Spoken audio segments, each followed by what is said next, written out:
Hello everyone, আসসালামু আলাইকুম সবাইকে। আজকের ওয়ান শট এমসিকিউ ক্লাসে সবাইকে স্বাগতম জানাচ্ছি। আমাদের খুব সন্নিকটেই আমাদের এইচএসসি 2024 ব্যাচের পরীক্ষা।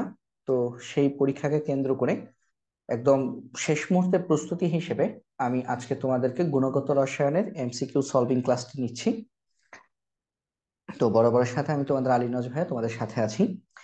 তো আমাদের এই এমসিকিউ সলভিং ক্লাসটি বেশ লম্বা ক্লাস হতে চলেছে। তো আমি চেষ্টা করব ক্লাসটা, আমি আসলে একটা পার্টে হয়তো বা ক্লাসটা নিয়ে শেষ করতে পারবো না।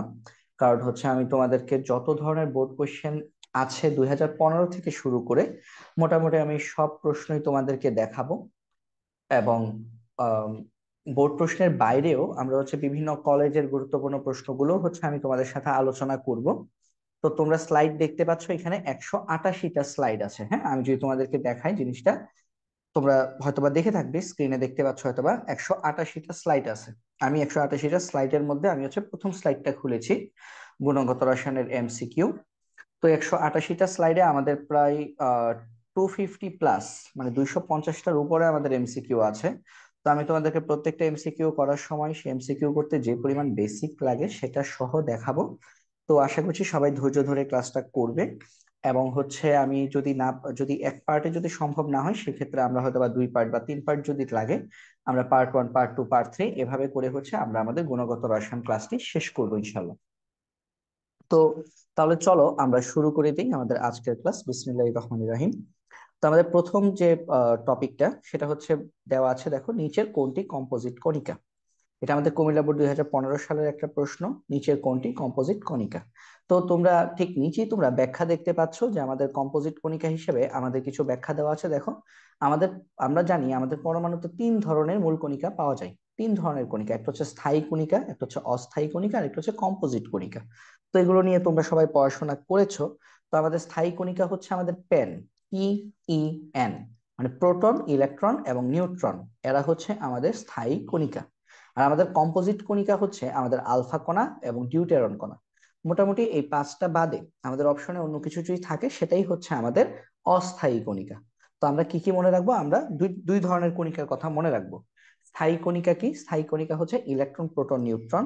আর কম্পোজিট কণিকা হচ্ছে আমাদের আলফা কণা এবং ডিউটেরন কণা। এর বাইরে আমরা যদি বলি neutrino, anti neutrino, positron, meson, pion, boson, graviton. তো আরো কতগুলো নাম বললাম না? এখানে কি কি আছে? Neutrino, positron, meson, pion. এছাড়াও আমাদের বোসন আছে, গ্রাভিট্রন আছে, তারপর আমাদের অ্যান্টি নিউট্রিনো আছে, তারপর আমাদের হচ্ছে আরো এরকম আরো অসংখ্য কণা আছে। তো সেগুলো সবগুলোই কি আমাদের অস্থায়ী কণিকা। তো আমাদের প্রশ্নে বলেছে নিচের কোনটি কম্পোজিট কণিকা। তো আমরা দেখতে পাচ্ছি কম্পোজিট কণিকা আমাদের দুইটি, আলফা কণা এবং ডিউটেরন কণা। তো এখানে আমাদের অপশনে দেখো আলফা কণা আছে। তো যেহেতু আলফা কণা আছে, সো আমাদের উত্তর হবে খ। নিম্নে কোনটি কম্পোজিট কণিকা? আলফা কণা হচ্ছে আমাদের খ। ঠিক আছে। আচ্ছা, পরবর্তীতে দেখো, ইলেকট্রনের চার্জ কত কুলম্ব। তো তোমরা এই জিনিসগুলো এখন যেগুলো আনসার করবে সেগুলোর আগে আমি দেখো তোমাদেরকে একটা স্লাইডে আমি হচ্ছে তোমাদেরকে ইলেকট্রন, প্রোটন এবং নিউট্রনের মধ্যে তুলনামূলক পার্থক্য, এই পিডিএফটা আমি তোমাদেরকে দিয়ে দিব। ঠিক আছে, এই যে 188 স্লাইডের যে পিডিএফ, সেটা হচ্ছে আমাদের ইউটিউবে আমি যেখানে ক্লাসটা আপলোড করব সেখানকার ডেসক্রিপশনে আমি হচ্ছে এটা এই পিডিএফ এর লিংক দিয়ে দিব। ঠিক আছে, তো তোমরা সেখান থেকে পিডিএফটা একদম আমি এখন যেভাবে লিখে দিচ্ছি সেভাবে তোমরা পেয়ে যাবা। ওকে। তাহলে আমাদেরকে বলেছে ইলেকট্রন, প্রোটন এবং নিউট্রনের মধ্যে তুলনামূলক পার্থক্য। তো এই পার্থক্যটা তোমরা হচ্ছে কষ্ট করে একটু বাসায় বারবার বারবার পড়বা। ঠিক আছে, পড়ে দেখবা। পড়ে দেখবা, তো পড়ে দেখলে আমি আশা করি এই জিনিসগুলো হচ্ছে তোমাদের ক্লিয়ার হয়ে যাবে। যেমন তোমরা পার্থক্য হিসেবে অবশ্যই প্রকৃত ভর, এই যে এই টপিকটা ভালো করে পড়বা। ইলেকট্রনের প্রকৃত ভর যদি গ্রামে বলা হয় 9.11 ইন্টু 10⁻²৮ গ্রাম।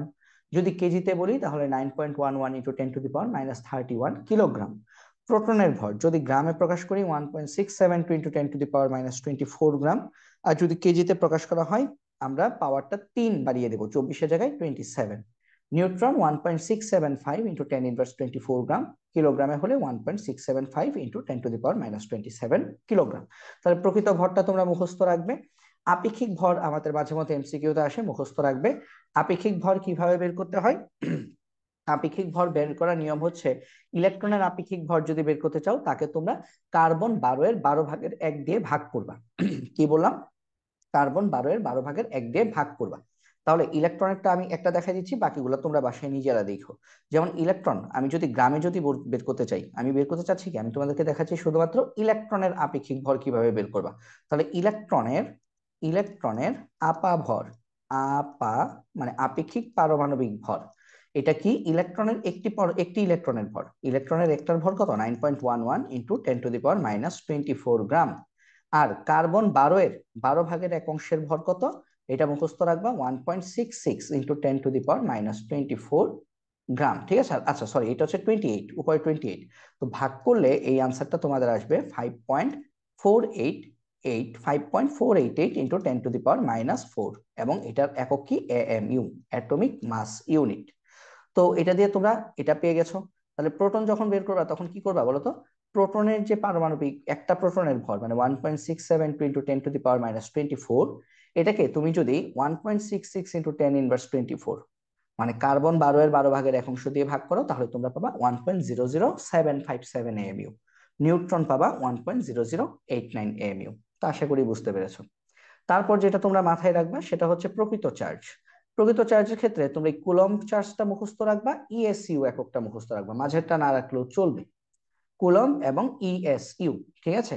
ইলেকট্রনের প্রকৃত চার্জ -1.6 ইন্টু 10⁻19 কুলম্ব, আর ইএসইউ এককে -4.8 ইন্টু 10⁻⁻10 ইএসইউ, ঠিক আছে। ইলেকট্রোস্ট্যাটিক ইউনিট, প্রোটনের চার্জ হচ্ছে 1.6 ইন্টু 10⁻⁻19 কুলম্ব, আর ইএসইউ এককে +4.8 ইন্টু 10⁻10 ইএসইউ। দেখো মান কিন্তু সেম, জাস্ট একটা মাইনাস একটা প্লাস, ইলেকট্রনের গুলো মাইনাস, প্রোটনের গুলো হচ্ছে প্লাস, আর নিউট্রনের চার্জ 0। ঠিক আছে। আরেকটা জিনিস মনে রাখবা, একটা জিনিস মনে রাখবা যে প্রোটনের আমাদের হচ্ছে অবস্থানগুলো মনে রাখবা, অবস্থান। ইলেকট্রনের অবস্থান হচ্ছে কক্ষপথে, আর প্রোটন এবং নিউট্রন তারা থাকে নিউক্লিয়াসে। ঠিক আছে। আর চার্জের প্রকৃতি তো বুঝতেই পেরেছো, ইলেকট্রনের চার্জ হচ্ছে ঋণাত্মক, প্রোটনের চার্জ ধনাত্মক, নিউট্রনের চার্জ নিরপেক্ষ। তো আমি তোমাদেরকে বলবো এই যে স্লাইডটা তোমরা দেখতে পাচ্ছ, এটা হচ্ছে তোমরা মোটামুটি চেষ্টা করবে মুখস্থ করে ফেলা। হ্যাঁ, যাতে করে মনে থাকে, যাতে করে আমাদের নাম্বারগুলো বা নামগুলো আমাদের মনে থাকে। ঠিক আছে। তো মোটামুটি মুখস্থ করে ফেলার চেষ্টা করবা। তাহলে চলো এই স্লাইডটা থেকে আমাদের কি কি এমসিকিউ আসে সেটা আমরা একটু দেখি। বলেছে ইলেকট্রনের চার্জ কত কুলম, ভাইয়া পেয়েছি না একটু আগে, 1.6 ইন্টু 10⁻19 কুলম। ঠিক আছে। আর ইএসইউ যদি বলতো তাহলে এটা আনসার হতো 4.8 ইন্টু 10⁻⁻10 ইএসইউ। ঠিক আছে। আচ্ছা, বরিশাল বোর্ড 2021 আসছে। একটা ইলেকট্রনের ভর কত, ভাইয়া দেখো সব এমইউ এককে দেওয়া আছে, মাত্র তুমি বের করেছো একটা ইলেকট্রনের ভর কত, একটা ইলেকট্রনের ভর হচ্ছে 5.48 ইন্টু 10⁻⁻4 AMU। একটা ইলেকট্রনের ভর হচ্ছে 5.48 ইন্টু 10⁻⁻4 AMU। ঠিক আছে। কিভাবে বের করেছো, ওই যে আপেক্ষিক পারমাণবিক ভর দিয়ে বের করেছো। ঠিক আছে। তারপরে আসো, প্রোটনের ভর কত, এটা আমাদের স্লাইডে আছে, আমাদের ওই পিডিএফ এ আছে, 1.672 ইন্টু 10⁻⁻24 গ্রাম। এটা হচ্ছে আমাদের প্রোটনের ভর। তারপর আসো ইএসইউ মানে ইলেকট্রোস্ট্যাটিক ইউনিটে এককে ইলেকট্রনের চার্জ কত, কত ছিল, -4.8 ইন্টু 10⁻⁻10 ইএসইউ। ঠিক আছে। আর এই যে গ নাম্বার, এই যে এটা গরুর গ, এটা হচ্ছে আমাদের প্রোটনের চার্জ, এটা হচ্ছে প্রোটনের চার্জ 4.8 ইন্টু 10⁻10। প্রোটন বললে এটা হচ্ছে আমাদের প্লাস, আর ইলেকট্রন বললে এটা হয়ে যাবে আমাদের মাইনাস। ঠিক আছে। আচ্ছা, পরের প্রশ্নে আমরা যদি চলে যাই, আইসোটোপ, আইসোটোন, আইসোবার। তো চলো আগে আমরা এটা বুঝি, আইসোটোপ কি, আইসোটোন কি, আইসোবার কি। আমরা আশা করি জানি যে আইসোটোপ কি, আইসোটোন কি, আইসোবার কি, আইসো ইলেকট্রন কি, এগুলো আশা করি আমরা সবাই পারি। তাও আমি একটু তোমাদেরকে একটু দেখিয়ে দিই। এই যে আমি আরেকটা পিডিএফ নিলাম, এটা আমি তোমাদেরকে দিয়ে দিব, প্যারা নাই, এটা আমি দিয়ে দিব। এটা আমরা গুণগত রসায়নের জন্য এই পিডিএফটা আমরা নিলাম, গুণগত রসায়ন। ঠিক আছে। তো আমরা আইসোটোপ কি সেটা আগে দেখি। আইসোটোপ কিভাবে মনে রাখবা, যাদের প্রোটন সংখ্যা সমান।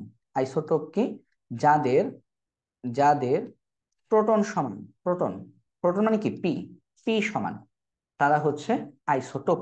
তো পি কে আমরা কিভাবে মনে রাখবো, পি মানে হচ্ছে যাদের পা সমান, যাদের পা সমান তারা হচ্ছে আইসোটোপ।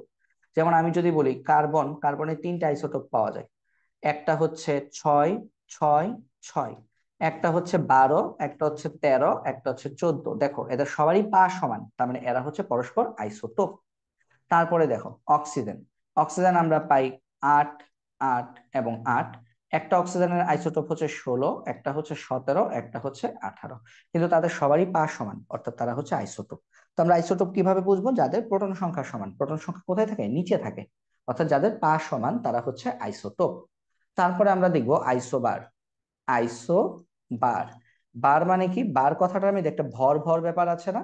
তাহলে যাদের ভর সংখ্যা সমান, যাদের ভর সংখ্যা সমান। তো ভর সংখ্যা মানে কি আমরা দেখি কিভাবে বুঝবো? যাদের মাথা সমান। ভর সংখ্যা মানে হচ্ছে কি? মাথা। তো এটাকে আমরা এইভাবে লিখবো, যাদের মাথা সমান। পা সমান হলে আইসোটোপ, মাথা সমান হলে আইসোবার। তো আইসোবারের উদাহরণ আমরা একটু দেখে ফেলি, চলো। মনে করো আমি আর্গন আর ক্যালসিয়াম লিখলাম। আর্গনের পারমাণবিক সংখ্যা 18 আর ক্যালসিয়ামের পারমাণবিক সংখ্যা 20, বাট তাদের দুইজনেরই ভর সংখ্যা হচ্ছে 40। তাহলে দেখো মাথা সমান, অর্থাৎ তারা পরস্পর আইসোবার। তারা হচ্ছে পরস্পর আইসোবার। তারপর আমি যদি বলি তোমাদেরকে, মনে করো আমি নিলাম অক্সিজেন 8-16 এবং আমি নিলাম নাইট্রোজেন 7-16। নাইট্রোজেনের 16 আইসোটোপ, অক্সিজেনের 16 আইসোটোপ। তাহলে দেখো পা মিলছে? মিলে নাই। একটার পা হচ্ছে 7, একটার হচ্ছে 8, তার মানে তারা পরস্পর আইসোটোপ না। বাট দেখো মাথা মাথা মিলছে, অর্থাৎ তারাও কিন্তু পরস্পর আইসোবার। ঠিক আছে? তো তোমরা চেক করবা, যাদের মাথা মিলবে মানে উপরের জিনিস মিলবে তারা হচ্ছে পরস্পর আইসোবার। তারপর আসো আমরা দেখি আইসোটোন কি। আইসোটোন, আইসোটোন হচ্ছে লাস্টে কি আছে? টোন, দন্তন্য। দন্তন্য থেকে নিউট্রন। তার মানে যাদের নিউট্রন সংখ্যা সমান, যাদের নিউট্রন সমান, এন সমান নিউট্রন। নিউট্রন মানে কি? নিউট্রন মানে আমরা এভাবে মনে রাখবো, মাথা বিয়োগ পা। যাদের মাথা থেকে পা বিয়োগ করলে সমান হয়, মাথা বিয়োগ পা। যাদের মাথা বিয়োগ পা সমান তারা হচ্ছে আইসোটোন। যেমন আমি যদি তোমাদেরকে যদি বলি যে পটাশিয়াম আর ক্যালসিয়াম। পটাশিয়ামের পারমাণবিক সংখ্যা 19, ক্যালসিয়ামের 20। পা পা মিলছে? মিলে নাই, তার মানে তারা কিন্তু আইসোটোপ না। ক্যালসিয়ামের ভর সংখ্যা হচ্ছে 39, ক্যালসিয়ামের পটাশিয়ামের 39, ক্যালসিয়ামের 40। ভাই মাথা মিলছে? মিলে নাই, তার মানে তারা পরস্পর আইসোবার না। বাট দেখো পা থেকে, মাথা থেকে পা যদি বিয়োগ করো, এই যে ভর থেকে নিউট্রন, কি বলছি, ভর থেকে প্রোটন বিয়োগ করতেছো, তাহলে দেখো বিয়োগফল কত? 20। এই যে এখানে দেখো এইটার বিয়োগফল কত? 20। তাহলে দেখো তো তাদের মাথা থেকে পা বিয়োগ করলে ওই বিয়োগফলটা কিন্তু সমান হচ্ছে, অর্থাৎ এরা দুইজন কিন্তু পরস্পর আইসোটোন। ঠিক আছে? তাহলে এরা দুইজন কিন্তু আমাদের পরস্পর আইসোটোন। তো এরকম আইসোটোনের আর কি উদাহরণ দেওয়া যায়? হ্যাঁ চলো আরেকটা উদাহরণ দিই আমরা। আমরা যদি দেখি অক্সিজেন, আমি কালো কালি দিয়েই লিখি তাহলে সুবিধা হবে। অক্সিজেন 8-16 এবং আমি যদি বলি কার্বন 6-14। এরা দেখো তো এদের পা মিলেছে? না ভাইয়া মিলেনি। 6 আর 8, তার মানে এরা আইসোটোপ না। এদের কি মাথা মিলেছে? না ভাইয়া মিলেনি। 14 আর 6, 14 আর 16, তার মানে এরা কি আইসোবার না। কিন্তু বিয়োগফল দেখো তো, 14 থেকে 6 বিয়োগ করলে কত? 8। আর 16 থেকে 8 বিয়োগ করলে কত? 8। তার মানে মাথা থেকে পা বিয়োগ মিলেছে, অর্থাৎ তারা কিন্তু পরস্পর আইসোটোন। তো আশা করি তোমরা আইসোটোপ, আইসোটোন এবং আইসোবার, আইসোটোপ, আইসোবার, আইসোটোন বুঝেছো। ঠিক আছে? আইসোটোপ কি? পা সমান। আইসোবার কি? মাথা সমান। আইসোটোন কি? মাথা থেকে পা বিয়োগ করলে সমান। ঠিক আছে? এইভাবে মাথায় রাখবা। আচ্ছা, আরেকটা জিনিস আসে না খুব একটা, তাও আমি লিখে দিই, সেটা হচ্ছে আইসো ইলেকট্রন। আইসো ইলেকট্রন, আইসো ইলেকট্রন, হ্যাঁ আইসো ইলেকট্রন। তো আইসো ইলেকট্রনটা কি? যাদের, বুঝতেই পারছো, যাদের ইলেকট্রন সংখ্যা সমান তারা হচ্ছে পরস্পরের আইসো ইলেকট্রন। যাদের ইলেকট্রন সংখ্যা সমান তারা হচ্ছে পরস্পরের আইসো ইলেকট্রন। তাহলে লিখে রাখো, যাদের ইলেকট্রন সমান, যাদের ইলেকট্রন সমান তারা হচ্ছে আইসো ইলেকট্রন। ওকে? তো আমরা যদি দেখি কাদের ইলেকট্রন সমান, দেখো তো কাদের কাদের ইলেকট্রন সমান সেটা যদি আমরা একটু যদি দেখি, তো আমরা মনে করো একটা লাইন লিখি। হ্যাঁ, মনে করো আমি লিখলাম N3 মাইনাস, আমি লিখলাম O2 মাইনাস, আমি লিখলাম ফ্লোরাইড, আমি লিখলাম নিয়ন, আমি লিখলাম sodium plus, magnesium 2 plus, aluminium 3 plus. খেয়াল করে দেখো, এদের প্রত্যেকের আমি যদি ইলেকট্রন সংখ্যা যদি হিসাব করতে চাই, ইলেকট্রন সংখ্যা, নিয়নের ইলেকট্রন সংখ্যা কয়টা ভাইয়া? 10টা, কারণ নিয়নের পারমাণবিক সংখ্যা 10। ফ্লোরিন তার নর্মালি ইলেকট্রন কয়টা? 9টা, কিন্তু সে একটা গ্রহণ করেছে, গ্রহণ করলে কি মাইনাস হয়, তবে 9 আর 1 10। অক্সিজেন তার ইলেকট্রন সংখ্যা 8টা, কারণ কি তার পারমাণবিক সংখ্যা 8, পারমাণবিক সংখ্যা 8, ইলেকট্রন 8, কিন্তু সে 2টা ইলেকট্রন গ্রহণ করেছে মানে 10। নাইট্রোজেনের নর্মালি, নাইট্রোজেনের নর্মালি পারমাণবিক সংখ্যা 7, তার মানে ইলেকট্রন 7, সে 3টা ইলেকট্রন গ্রহণ করেছে 10। সোডিয়াম দেখো তো, পারমাণবিক সংখ্যা 11, তার মানে ইলেকট্রন সংখ্যা 11, সে একটা ছেড়েছে, ত্যাগ করলে কি হয়, পজিটিভ চার্জ হয়, তাহলে সেও 10। ম্যাগনেসিয়াম দেখো 12 থেকে 2টা ছেড়ে দিয়েছে 10।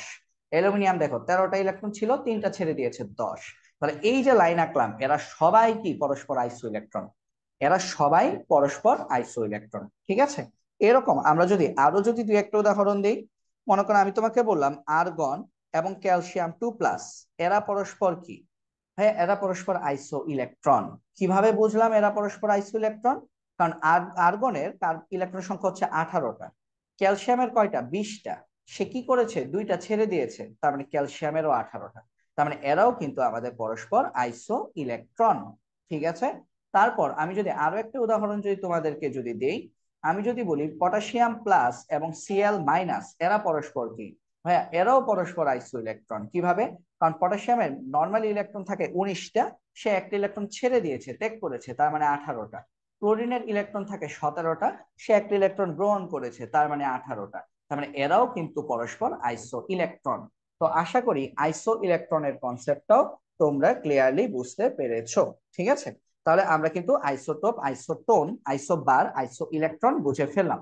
আমি আরেকবার তোমাদের জন্য একটু রিভিউ করে দিই, ছোট করে দেখাই দেই সবাইকে। এই পিডিএফটা আমি তোমাদেরকে দিয়ে দিব, টেনশন নাই। আইসোটোপ কি, যাদের পা সমান। আইসোবার কি, যাদের মাথা সমান। আইসোটোন কি, যাদের নিউট্রন সমান, অর্থাৎ মাথা থেকে পা বিয়োগ করলে সমান হয়। আইসো ইলেকট্রন কি, যাদের ইলেকট্রন সংখ্যা সমান। ঠিক আছে, তাহলে এইগুলো দিয়ে কিন্তু আমাদের পরীক্ষায় এমসিকিউ আসে। তাহলে আমরা এখন চলো এমসিকিউতে আবার ফিরে যাই। এখন বলো 6 নাম্বার প্রশ্ন, এরা পরস্পরের কি।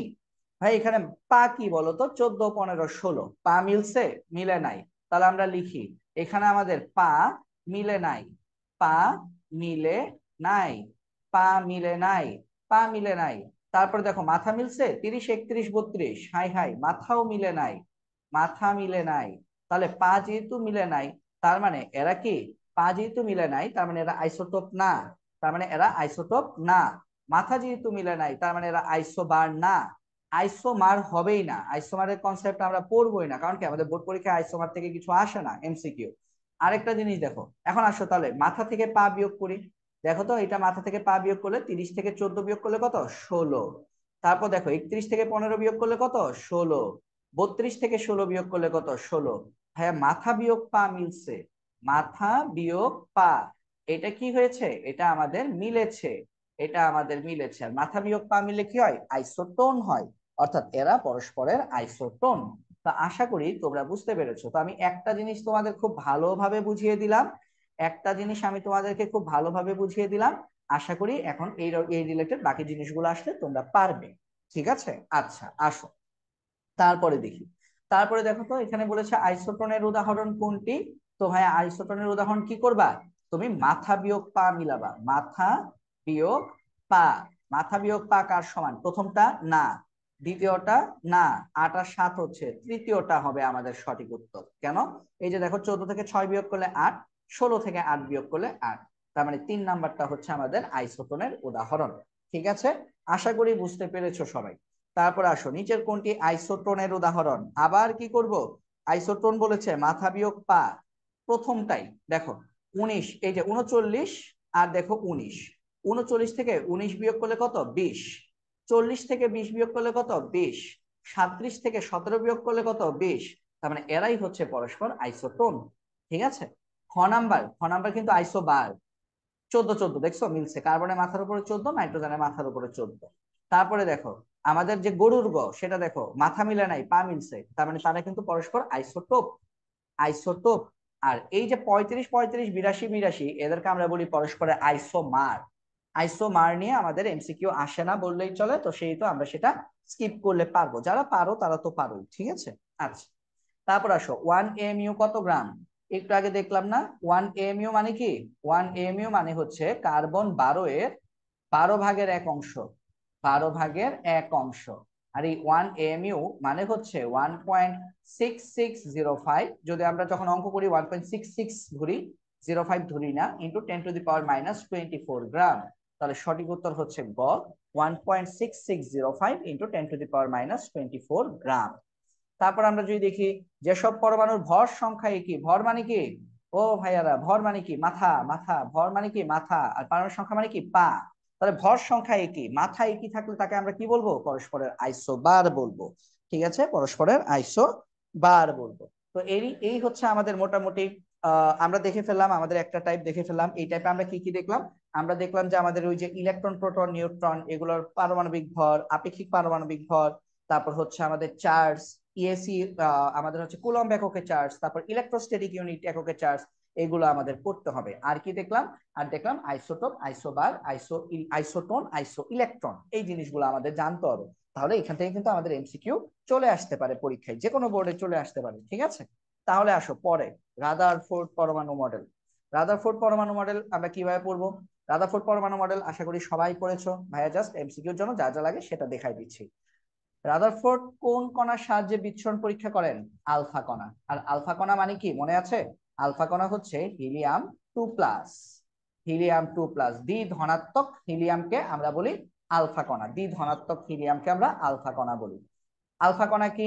আলফা কণা কি দেখো, খেয়াল করো। হিলিয়াম 2+, হিলিয়ামের প্রোটন পা হচ্ছে দুইটা, মাথা হচ্ছে চারটা। তাহলে দুইটা পা মানে কি? দুইটা পা মানে কি? হিলিয়ামে দুইটা প্রোটন থাকে, দুইটা প্রোটন থাকে। আর চার মানে কি? প্রোটন আর নিউট্রন মিলে চার। ঠিক আছে, তাহলে এই চার মানে কি? চার মানে হচ্ছে প্রোটন প্লাস নিউট্রন মিলে হচ্ছে চার। তাহলে এখান থেকে আমরা বলতে পারি নিউট্রন কয়টা? 4 - প্রোটন। প্রোটন কয়টা? দুইটা, তাহলে 4 - 2, তার মানে নিউট্রন থাকবে কয়টা? দুইটা। তার মানে হিলিয়ামে আমাদের দুইটা প্রোটন এবং দুইটা নিউট্রন থাকে। তাহলে এই যে সঠিক উত্তর, আলফা কণা কি? দুইটা প্রোটন, দুইটা নিউট্রন। দুইটা নিউট্রন এবং দুইটা প্রোটন হচ্ছে আলফা কণা। ঠিক আছে, দুইটা প্রোটন দুইটা নিউট্রন মিলে আমাদের আলফা কণা। ওকে, আচ্ছা। আলফা কণার বৈশিষ্ট্য কি? প্রথমটা হবে না, কারণ দুইটা প্রোটন, দুইটা ইলেকট্রন না, দুইটা নিউট্রন। যদি এখানে যদি নিউট্রন থাকতো তাইলে হইতো। এটা না, এটা খুব দ্রুত গতি সম্পন্ন একটা কণা। এর ভর সংখ্যা কি 2? না, এর ভর সংখ্যা 4। এই যে দেখো আলফা কণা, এই যে ভর সংখ্যা 4। ঠিক আছে, এটা হচ্ছে আলফা কণা, এর ভর সংখ্যা হচ্ছে 4। এটা ধনাত্মক চার্জিত কণা, হ্যাঁ 2+, তার মানে এটা হচ্ছে ধনাত্মক চার্জিত কণা। সঠিক উত্তর ধনাত্মক চার্জিত কণা। ঠিক আছে, বুঝে বুঝে বাসায় পড়বা। রাদারফোর্ডে আলফা কণা বিচ্ছুরণ পরীক্ষায় স্বর্ণপাতের পুরুত্ব কত? এটা একটু মুখস্থ রাখবা। স্বর্ণপাতের পুরুত্ব হচ্ছে 0.404 সেন্টিমিটার। স্বর্ণপাতের পুরুত্ব কত? 0.404 সেন্টিমিটার। ঠিক আছে, এটাকে আর কি কি ভাবে আমরা এটাকে ব্যাখ্যা করতে পারি? এটা আমাদের এভাবে আসতে পারে যে, যদি বলে এটা, তাহলে আমরা এভাবে লিখতে পারি।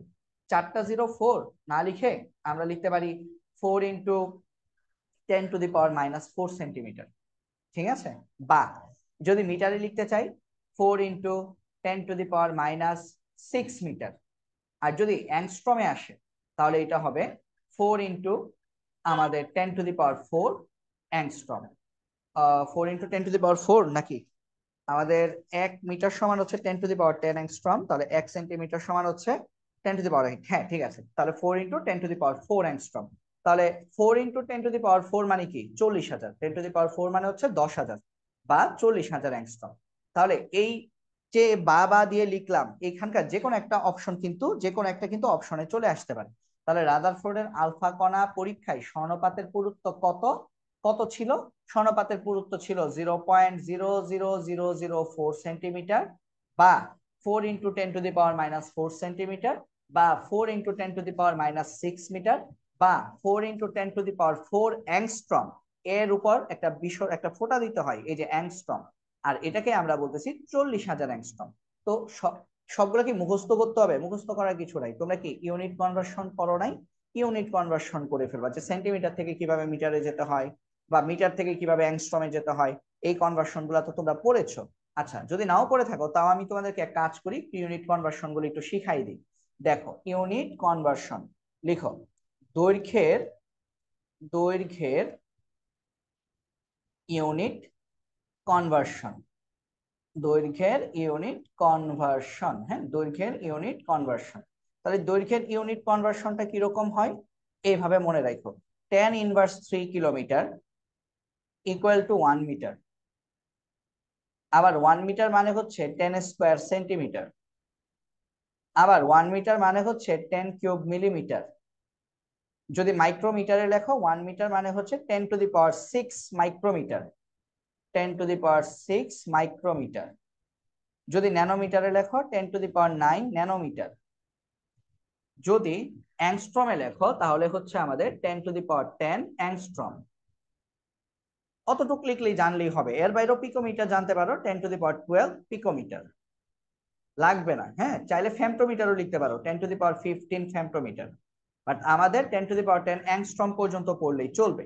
তাহলে দেখো তো বিষয়টা কিরকম দাঁড়ালো। বিষয়টা আমাদের দাঁড়ালো এরকম, আমরা যদি এদিক থেকে যদি আসি, মানে কিলোমিটার থেকে আমরা যদি আসি, কিলোমিটার থেকে আমরা যদি নিচের দিকে নামি, মানে কিলোমিটার দিয়ে তো আসবে না, মিটার দিয়ে, তার মানে মিটার থেকে আমরা যদি উপর থেকে নিচের দিকে যদি নামি, তাহলে আমরা এইভাবে লিখবো, উপর থেকে নিচের জিনিস পেতে গেলে গুণ করতে হবে। নিচের জিনিস নিচের জিনিস পেতে হলে গুণ করতে হবে, গুণ গুণ গুণ করব। যেমন মনে করো তুমি মিটার থেকে ন্যানোমিটার পেতে চাও, তাহলে কি করবা, 10⁻9 দিয়ে গুণ দিবা। ঠিক আছে, তুমি মনে করো মিটার থেকে মাইক্রোমিটার পেতে চাও, তাহলে তুমি কি করবা, 10⁻6 দিয়ে গুণ করবা। এখন ধরো তুমি সেন্টিমিটার থেকে ন্যানোমিটার পেতে চাও, তাহলে কি করবা, সেন্টিমিটার তো অলরেডি 10² হয়ে আছে, তাহলে তুমি 10² থেকে 10⁹ পেতে চাচ্ছ, তাহলে তুমি 10⁻7 দিয়ে গুণ দিবা। তুমি যদি মিলিমিটার থেকে যদি ন্যানোমিটার পেতে চাও, তাহলে 10⁻6 দিয়ে গুণ দিবা। কথা কি বোঝা গেছে? আশা করি বুঝতে পেরেছো। আর আমরা এইটাও লিখে রাখি, যদি আমরা নিচ থেকে উপরে যাই, তাহলে কি করব, ভাগ দিব। নিচ থেকে উপরের জিনিস পেতে হলে ভাগ করব। উপরের জিনিস পেতে হলে ভাগ করব। ঠিক আছে, এগুলা একদম কলেজে উঠলেই পড়ার কথা, এগুলো একদম কলেজে উঠলেই পড়ার কথা। ঠিক আছে, তাহলে নিচ থেকে উপরে জিনিস পেতে হলে আমরা ভাগ করব। যেমন ধরো তোমাকে বলো যে ভাগ করব, বড় কথা না, ভাগ করব অথবা ইনভার্স দিয়ে গুণ করব। ভাগ করব অথবা অথবা অথবা ইনভার্স পাওয়ার দিয়ে গুণ করব। ইনভার্স পাওয়ার দিয়ে গুণ করব গুণ করব। ঠিক আছে, যেমন মনে করো তোমাকে বলো অ্যাংস্ট্রম থেকে মিটারে যাও, তাহলে কি করবা, 10⁻−10 দিয়ে গুণ করবা। ইনভার্স পাওয়ার তার 10⁻−10। তোমাকে যদি বলে ন্যানোমিটার থেকে মিটারে যাও, তাহলে 10⁻−9 দিয়ে গুণ করবা। তো আশা করি এই জিনিসটা তোমরা বুঝতে পেরেছো। ঠিক আছে, তো এই জিনিসটা তোমরা হচ্ছে বাসায় একটু প্র্যাকটিস করে দেখো, যে আমাদের দৈর্ঘ্যের ইউনিট কনভার্সন, তাহলে আচ্ছা তোমরা এটা বুঝে ফেলতে পারবা। ঠিক আছে, ওকে। তাহলে আসো, রাদারফোর্ডের নিউক্লিয়াস আবিষ্কার পরীক্ষায় 99% আলফা কণা স্বর্ণপাত ভেদ করে সোজা চলে যায় কেন? তোমরা এগুলো পড়েছো ভাইয়া, আমি আর এগুলো তোমাদেরকে পড়াচ্ছি না, কারণ পড়াতে গেলে মানে এমসিকিউ ক্লাসটা নিতে আমার 24 ঘন্টা লাগবে, এই কারণে এত ডিটেলস যাচ্ছি না। এগুলো তোমরা পড়েছো আমি জানি। রাদারফোর্ডের নিউক্লিয়াস আবিষ্কার পরীক্ষায় 99% আলফা কণা স্বর্ণপাত ভেদ করে সোজা চলে যায় কেন? কারণ পরমাণুর অধিকাংশ স্থান ফাঁকা, এই কারণে সোজা চলে যায়, সে কোনো রকম বেঁকে যায় না। তারপরে আসো, রাদারফোর্ড তার পরীক্ষায় কোন পদার্থের প্রলেপযুক্ত পর্দা ব্যবহার করেন? Zinc sulphide. এটা তোমাদের পরীক্ষা হলে প্যাচ লাগতে পারে, সালফাইড ট দিব নাকি ড দিব? ভাইয়া ড দিবা, জিঙ্ক সালফাইড। ঠিক আছে, জিঙ্ক সালফাইডের সংকেত কি? ZnS, zinc sulphide. ঠিক আছে, জিঙ্ক সালফাইডের প্রলেপযুক্ত পর্দা ব্যবহার করেন। কোন মতবাদে পরমাণুকে সৌরজগতের সাথে তুলনা করা হয়েছে? রাদারফোর্ড পরমাণু মডেলে সৌরজগতের সাথে তুলনা করা হয়েছে। ঠিক আছে, রাদারফোর্ড পরমাণু মডেলে সৌরজগতের সাথে তুলনা করা হয়েছে। তারপর আমরা যদি দেখি পরেরটা, সৌর মডেল কোনটি? রাদারফোর্ড পরমাণু মডেল। ঠিক আছে, নিউক্লিয়াসের ব্যাস কত? নিউক্লিয়াসের ব্যাস ভাইয়া মুখস্থ রাখবা, নিউক্লিয়াসের ব্যাসটা তোমরা একটু মনে রাখবা। নিউক্লিয়াসের ব্যাস হচ্ছে 10⁻−12 থেকে 10⁻−13 সেন্টিমিটার। আমি একটু তোমাদের একটু লিখে দেই এই জায়গাতে একটু লিখে দেই। পরমাণুর ব্যাস মনে রাখবা, পরমাণুর ব্যাস পরমাণুর ব্যাস। আর এখানে লিখলাম নিউক্লিয়াসের ব্যাস, নিউক্লিয়াসের নিউক্লিয়াসের ব্যাস। তো যদি নিউক্লিয়াসের ব্যাস সেন্টিমিটারে দেখছো, যদি নিউক্লিয়াসের ব্যাস মিটারে হয়, তাহলে হচ্ছে 10⁻−14 থেকে 10⁻−14 থেকে 10⁻−15 মিটার, মিটারে। ঠিক আছে, আর সেন্টিমিটার তো মাত্র দেখলাই এমসিকিউতে, 10⁻−12 থেকে 10⁻−13 সেন্টিমিটার। তার মানে মিটারে কি পাওয়ার, মানে পাওয়ারের যে মানটা সেটা 2 বাড়বে। ঠিক আছে, আর পরমাণুর বেশ কি? পরমাণুর বেশ যদি মিটারে লিখো, তাহলে 10⁻−10 থেকে 10⁻−11 মিটার। আর যদি সেন্টিমিটারে লিখো, তাহলে 10⁻−8 থেকে 10⁻−9 সেন্টিমিটার। ঠিক আছে, তো এই জিনিসগুলো হচ্ছে তোমরা বাসে একটু দেখবা, প্র্যাকটিস করে দেখবা। ওকে, পরমাণুর নিউক্লিয়াস ধনাত্মক আধানযুক্ত। কে বলেছেন? রাদারফোর্ড, কারণ তিনি নিউক্লিয়াস আবিষ্কার করেছেন এবং বলেছেন পরমাণুর নিউক্লিয়াস ধনাত্মক আধানযুক্ত, কারণ কি নিউক্লিয়াসের ভেতরে প্রোটন থাকে, নিউক্লিয়াসের ভেতরে প্রোটন থাকে। তারপরে আসো আমরা পরের এমসিকিউ তে চলে যাই। পরের এমসিকিউ বোর পরমাণু মডেল। হ্যাঁ, বোর পরমাণু মডেলের প্রস্তাবনা কয়টা? তিনটা। কি কি? অরবিট কনসেপ্ট মানে শক্তি স্তরের কনসেপ্ট, তারপর কি, তারপর হচ্ছে আমাদের কৌণিক ভরবেগ অ্যাঙ্গুলার মোমেন্টাম কনসেপ্ট, যেটা কৌণিক ভরবেগের concept, mvr equal to nh/2 পাই, এটা। আরেকটা কি শক্তির কনসেপ্ট, যে ইলেকট্রন যদি এক শক্তি স্তর থেকে আরেক শক্তি স্তরে যায় তাহলে হচ্ছে সে শোষণ বর্ণালী বা বিকিরণ বর্ণালী তৈরি করে। যদি সে নিম্ন শক্তি স্তর থেকে উচ্চ শক্তি স্তরে যায় তাহলে শোষণ বর্ণালী তৈরি হবে, আর উচ্চ শক্তি স্তর থেকে যদি নিম্ন শক্তি স্তরে নেমে আসে তাহলে বিকিরণ বর্ণালী তৈরি হবে। ঠিক আছে? আচ্ছা, এখন আসো বোর পরমাণু মডেল কোনটির বর্ণালী ব্যাখ্যা করতে পারে? এটা একটু মাথায় রেখো তোমরা, যে বোর পরমাণু মডেল আমাদের এক ইলেকট্রন বিশিষ্ট, এক ইলেকট্রন, হ্যাঁ, এক ইলেকট্রন বিশিষ্ট মৌল। এখন দুনিয়াতে এক ইলেকট্রন বিশিষ্ট মৌল একটাই আছে, সেটা কি? হাইড্রোজেন। এক ইলেকট্রন বিশিষ্ট মৌল হাইড্রোজেন, অথবা অথবা আয়ন, এক ইলেকট্রন বিশিষ্ট আয়নের বর্ণালী ব্যাখ্যা করতে পারে। একাধিক ইলেকট্রন বিশিষ্ট মৌল বা আয়নের বর্ণালী ব্যাখ্যা করতে পারে না। ঠিক আছে? তাহলে বোর পরমাণু মডেল শুধুমাত্র এক ইলেকট্রন বিশিষ্ট জিনিসের বর্ণালী ব্যাখ্যা করতে পারে। তাহলে এখানে দেখো তো এক ইলেকট্রন বিশিষ্ট কি আছে? উত্তর হচ্ছে হিলিয়াম প্লাস। কেন বলো তো? হাইড্রোজেন যদি প্লাস করে ফেলো, একদম লাস্ট অপশনটা দেখো, ঘোড়ার ঘ, হাইড্রোজেন যদি প্লাস করে ফেলো, হাইড্রোজেনের ইলেকট্রনই থাকে একটা, ওই একটা ছেড়ে দিছো, তাহলে হাইড্রোজেন প্লাস করে ফেললে এটার মধ্যে আমাদের ইলেকট্রন সংখ্যা কয়টা? ইলেকট্রন কয়টা? শূন্য। যদি হাইড্রোজেন মাইনাস করে ফেলো তাহলে হাইড্রোজেন কি হয়েছে? একটা ইলেকট্রন গ্রহণ করছে, তাহলে ইলেকট্রন হয়ে গেছে দুইটা।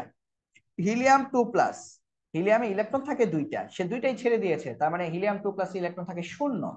হিলিয়াম প্লাস, হিলিয়ামে দুইটা ইলেকট্রন থাকে, একটা ছেড়ে দিয়েছে, তার মানে এটার জন্য ইলেকট্রন সংখ্যা হচ্ছে একটা। অর্থাৎ সঠিক উত্তর হচ্ছে আমাদের হিলিয়াম প্লাস। ঠিক আছে? আচ্ছা, কোন পরমাণু মডেল কক্ষপথ সম্পর্কে ধারণা দেয়? ভাইয়ারা, বোর পরমাণু মডেল কক্ষপথ সম্পর্কে ধারণা দেয়। কক্ষপথ সম্পর্কে শুধু ধারণা দেয় না, বোর পরমাণু মডেলে বলছে কক্ষপথটা আমাদের কিরকম হয়? বৃত্তাকার হয়। কক্ষপথ আমাদের বৃত্তাকার কক্ষপথ হয়। কোনটির ক্ষেত্রে বর্ণালী ব্যাখ্যা করা সম্ভব? সেম। হাইড্রোজেন প্লাসের ক্ষেত্রে ইলেকট্রন কত? ইলেকট্রন সংখ্যা হচ্ছে 0, কারণ একটা ইলেকট্রন ছেড়ে দিয়েছে। হিলিয়াম 2+ এর ক্ষেত্রেও ইলেকট্রন কত? 0, কারণ দুইটা ইলেকট্রনই ছেড়ে দিয়েছে। বেরিলিয়ামের ইলেকট্রন কয়টা থাকে? 4টা, কারণ কি hydrogen, helium, lithium, beryllium 4 number, তাহলে সে দুইটা ইলেকট্রন ছেড়ে দিলে তার ইলেকট্রন কয়টা? দুইটা। লিথিয়াম 2+, লিথিয়াম কি 3 নাম্বার পারমাণবিক সংখ্যা, তাহলে 3টে ইলেকট্রন থাকে, দুইটা ছেড়ে দিয়েছে, তার মানে লিথিয়ামের ইলেকট্রন সংখ্যা হচ্ছে একটা, লিথিয়াম 2+। অর্থাৎ সঠিক উত্তর হচ্ছে লিথিয়াম 2+। আশা করি বুঝতে পেরেছো, যাদের ইলেকট্রন সংখ্যা, সেটা মৌল হোক বা আয়ন হোক, কোন একটা মৌল বা আয়নের ইলেকট্রন যদি একটা হয় সেটার বর্ণালী ব্যাখ্যা করা সম্ভব বোর মতবাদ দিয়ে। ঠিক আছে? ওকে, এটাও, তাহলে এটা পারবা না, এটা নিজেরা, এটা আমি বলে দেই, এটা হচ্ছে এটা হিলিয়াম প্লাস। দেখো হিলিয়াম প্লাস কিভাবে হয়েছে, দেখো। হ্যাঁ, হিলিয়াম প্লাস, এটাতেই শুধুমাত্র আমাদের ইলেকট্রন একটা আছে, বাকি সবগুলোতেই হয়তো নাই, হয়তো 0 অথবা একের অধিক আছে। ঠিক আছে? আচ্ছা, তাহলে দেখো এটা থেকে কিন্তু একটা শিওর একটা এমসিকিউ আসতে পারে, এটা থেকে একটা এমসিকিউ আসতে পারে। কোনটির ক্ষেত্রে বোর পরমাণু মডেল প্রযোজ্য? আবার চলে আসছে লিথিয়াম 2+, এই যে লিথিয়াম 2+, কারণ এটার জন্য আমাদের ইলেকট্রন সংখ্যা কয়টা? একটা। তারপর দেখো, পরমাণুতে অরবিটালের ধারণা আসে কোত্থেকে? ভাই এটা একটু মনে রাখতে হবে। হ্যাঁ, অরবিটালের ধারণা পাওয়া যায় কোয়ান্টাম বলবিদ্যা থেকে। অরবিটালের ধারণা পাওয়া যায় কোয়ান্টাম বলবিদ্যা থেকে। ঠিক আছে? এটা মুখস্থ জিনিস, কোয়ান্টাম বলবিদ্যা থেকে অরবিটালের ধারণা পাওয়া যায়। কোয়ান্টাম সংখ্যা আর কি, NLMS পড়ছি না আমরা, প্রধান কোয়ান্টাম সংখ্যা, সহকারী কোয়ান্টাম সংখ্যা, ম্যাগনেটিক বা চৌম্বকীয় কোয়ান্টাম সংখ্যা, আর এস কি স্পিন কোয়ান্টাম সংখ্যা। কোনটির ক্ষেত্রে বোরের তত্ত্ব প্রযোজ্য নয়? হিসাব করে দেখো, হাইড্রোজেনের ক্ষেত্রে প্রযোজ্য, কারণ ইলেকট্রন কয়টা? একটা। হিলিয়াম প্লাসের ক্ষেত্রে প্রযোজ্য, কারণ ইলেকট্রন কয়টা? একটা। লিথিয়াম 2+ এর ক্ষেত্রে প্রযোজ্য, কারণ ইলেকট্রন কয়টা? একটা। হাইড্রোজেন প্লাসের ক্ষেত্রে প্রযোজ্য না, কারণ ইলেকট্রন যেটা ছিল সেটা সে ছেড়ে দিয়েছে। অর্থাৎ সঠিক উত্তর হচ্ছে হাইড্রোজেন প্লাস। এখানে আমাদেরকে বলেছে কোনটির ক্ষেত্রে প্রযোজ্য নয়? হাইড্রোজেন প্লাসের ক্ষেত্রে প্রযোজ্য নয়। ঠিক আছে? আচ্ছা, তারপর কোনটির জন্য বোর মডেল প্রযোজ্য? ভাইয়া হাইড্রোজেনের জন্য বোর মডেল প্রযোজ্য। হিসাব করে দেখো, এটার জন্য আমাদের ইলেকট্রন হচ্ছে 0। হিলিয়াম, তার জন্য ইলেকট্রন কয়টা? দুইটা। লিথিয়াম প্লাস 3টা ছিল, একটা ছেড়ে দিয়েছে, তার মানে ইলেকট্রন হচ্ছে দুইটা। একমাত্র হাইড্রোজেন একটা মৌল, যাই মৌলের ইলেকট্রন হচ্ছে একটা। ঠিক আছে? তারপরে আসো। তাহলে আমাদের এর সাথে সাথে আমাদের বোর পরমাণু মডেলের এমসিকিউ পড়া শেষ। তাহলে আমরা অলরেডি রাদারফোর্ড মডেল পড়ে ফেললাম এবং বোর পরমাণু মডেল পড়ে ফেললাম। তো এখন আমরা কি পড়বো? এখন আমরা কোয়ান্টাম সংখ্যা নিয়ে পড়াশোনা করব। কোয়ান্টাম সংখ্যা, তো কোয়ান্টাম সংখ্যা নিয়ে অনেক ডিটেলস পড়াশোনা করা যায় ভাইয়ারা, তো আমি অত ডিটেলসে যাব না। আমি জাস্ট তোমাদেরকে কয়েকটা ছোটখাটো জিনিস একটু লিখে দিই। হ্যাঁ, কোয়ান্টাম সংখ্যা পড়ার আগে কিছু ছোটখাটো জিনিস আমি তোমাদেরকে লিখে দিই। ওগুলা হচ্ছে তোমরা একটু অ্যানালাইসিস করে তারপর এমসিকিউটাতে যদি ঢুকি তাহলে আমাদের জন্য সুবিধা হবে। তো কোয়ান্টাম সংখ্যার প্রথম যেটা আমরা দেখব যে আমাদের মানে কোন কোয়ান্টাম সংখ্যা দিয়ে কি নির্দেশ করা হয় একটু দেখো। যে আমাদের প্রধান কোয়ান্টাম সংখ্যা, প্রধান কোয়ান্টাম সংখ্যা, প্রধান কোয়ান্টাম সংখ্যা যেটাকে আমরা কি দিয়ে প্রকাশ করি? এন। প্রধান কোয়ান্টাম সংখ্যা দিয়ে আমরা কি নির্দেশ করি? আমরা প্রধান শক্তি স্তরকে বুঝি। ঠিক আছে, প্রধান কোয়ান্টাম সংখ্যা দিয়ে প্রধান শক্তি স্তরকে প্রকাশ করা হয়। প্রধান শক্তি স্তর, শক্তি স্তর। তারপর আসো সহকারী কোয়ান্টাম সংখ্যা। সহকারী কোয়ান্টাম সংখ্যা যেটাকে আমরা এল দিয়ে প্রকাশ করি। সহকারী কোয়ান্টাম সংখ্যা দিয়ে আমরা উপশক্তি স্তরকে প্রকাশ করে থাকি। উপশক্তি স্তর, উপশক্তি স্তর, এসপিডিএফ যেগুলো আর কি। তারপর আসো ম্যাগনেটিক বা চৌম্বক কোয়ান্টাম সংখ্যা। চৌম্বক কোয়ান্টাম সংখ্যা যেটাকে আমরা ম্যাগনেটিক মানে এম দিয়ে প্রকাশ করি। চৌম্বক কোয়ান্টাম সংখ্যা দিয়ে আমরা অরবিটালকে প্রকাশ করে থাকি। Orbital, orbital. আর আরেকটা কি আমাদের ঘূর্ণন বা স্পিন কোয়ান্টাম সংখ্যা। স্পিন, স্পিন কোয়ান্টাম সংখ্যা দিয়ে আমরা যেটা এস, সেটা দিয়ে আমরা ইলেকট্রন ঘূর্ণনের দিক প্রকাশ করি। আমরা উপরের দিকে একটা তীর চিহ্ন, নিচের দিকে একটা তীর চিহ্ন দিয়ে প্রকাশ করি, তাই না? তাহলে ইলেকট্রনের ঘূর্ণনের দিক প্রকাশ করি। ইলেকট্রনের ঘূর্ণনের দিক প্রকাশ করি। ঠিক আছে, এই জিনিসটা একটু মাথায় রাখতে হবে তোমাদেরকে। ওকে, আচ্ছা। আর কি কি মাথায় রাখতে হবে তোমাদেরকে দেখো। আরেকটা যে জিনিস তোমাদেরকে মাথায় রাখতে হবে সেটা হচ্ছে কোন কোয়ান্টাম সংখ্যা দিয়ে কি বোঝায় আসলে। এটা তো দেখলাম এক রকমের জিনিস। আরেকটা জিনিস দেখো, আরেকটা হচ্ছে প্রধান কোয়ান্টাম সংখ্যা এন দিয়ে, প্রধান কোয়ান্টাম সংখ্যা, কোয়ান্টাম সংখ্যা এন, এটা দিয়ে আমরা আসলে কি বুঝি বলতো? শক্তি স্তরের আকার বা কক্ষপথের আকার, আকার বোঝায়। আকার, আকারকে প্রকাশ করে, কক্ষপথের আকার। ঠিক আছে, তারপর সহকারী কোয়ান্টাম সংখ্যা। সহকারী কোয়ান্টাম সংখ্যা দিয়ে আমাদের কি প্রকাশ করা হয়? এল দিয়ে। এটা দিয়ে আমরা কক্ষপথের আকৃতি প্রকাশ করা হয়। আকৃতি, আকৃতি। তারপরে আসো চৌম্বক কোয়ান্টাম সংখ্যা। চৌম্বক কোয়ান্টাম সংখ্যা এম। চৌম্বক কোয়ান্টাম সংখ্যা দিয়ে এম দিয়ে আমরা কি প্রকাশ করি? এটা দিয়ে আমরা অরবিটালের কৌণিক অবস্থান, কৌণিক অবস্থান প্রকাশ করা হয়। অরবিটালের কৌণিক, কৌণিক অবস্থান প্রকাশ করা হয়। অরবিটালের কৌণিক অবস্থান। আর আমাদের স্পিন কোয়ান্টাম সংখ্যা দিয়ে ঘূর্ণনের দিক প্রকাশ করা হয়। স্পিন কোয়ান্টাম সংখ্যা এস দিয়ে আমাদের ঘূর্ণনের দিক প্রকাশ করা হয়। ঠিক আছে, তো এই জিনিসগুলো হচ্ছে তোমরাও খাতায় নোট করে ফেলবা, এগুলো একটু পড়বা, তাহলে হচ্ছে অনেক কিছু জানতে পারবা। গেল। তারপর আসো আর কি কি আমরা এখান থেকে বের করতে পারি। এখান থেকে আমরা আরেকটা জিনিস যেটা পাই সেটা হচ্ছে আমরা এন এর মান যদি 1 হয় তাহলে সেটাকে আমরা কে শেল বলি। এন এর মান যদি 2 হয় তাহলে সেটাকে আমরা এল শেল বলি, মানে কে থেকে শুরু হয় শক্তি স্তরের নাম। এন এর মান যদি 3 হয় তাহলে সেটাকে আমরা এম শেল বলি। এন এর মান যদি 4 হয় তাহলে সেটাকে আমরা এন শেল বলি। এভাবে 5 হলে ও, তারপর পি, তারপর কিউ, এভাবে যাবে। ঠিক আছে, আচ্ছা। আর আরেকটা জিনিস, এস অরবিটাল। এস অরবিটাল কখন হবে? এস কে আমরা কি দিয়ে প্রকাশ করব? যখন এল এর মান 0। তাহলে যখন এল ইকুয়াল টু 0 তখন সেটাকে আমরা বলি এস অরবিটাল। যখন এল ইকুয়াল টু 1 সেটাকে আমরা বলি পি অরবিটাল। তার মানে পি অরবিটালের মান কত? 1। এল এর মান যখন 2 তখন সেটাকে আমরা বলি ডি অরবিটাল। আর এল এর মান 3 হলে সেটাকে আমরা বলি এফ অরবিটাল। তাহলে এই জিনিসগুলো হচ্ছে তোমাদেরকে একটু কি রাখতে হবে? মাথায় রাখতে হবে। হ্যাঁ, তো আমি এগুলো আলাদা আলাদা ছক করে দেই যাতে করে তোমাদের বুঝতে সুবিধা হয়। এইগুলো আলাদা আলাদা ছক করে দিই কেন বলতো? একটু পরে আমরা যখন এমসিকিউ করবো তখন আমাদের এই জিনিসগুলো লাগবে। আচ্ছা, মনে রাখবা। হ্যাঁ, এস হলে এল এর মান 0, পি হলে এল এর মান 1, ডি হলে এল এর মান 2, আর এফ হলে এল এর মান 3। আচ্ছা, তারপর আমাদের আর কি লাগতে পারে এখান থেকে? আমাদের এখান থেকে আর যেটা লাগতে পারে সেটা হচ্ছে শক্তি স্তরে, শক্তি স্তরে, শক্তি স্তরে বা অরবিটে। শক্তি স্তরের অপর নাম কি? অরবিট। অরবিটে আমাদের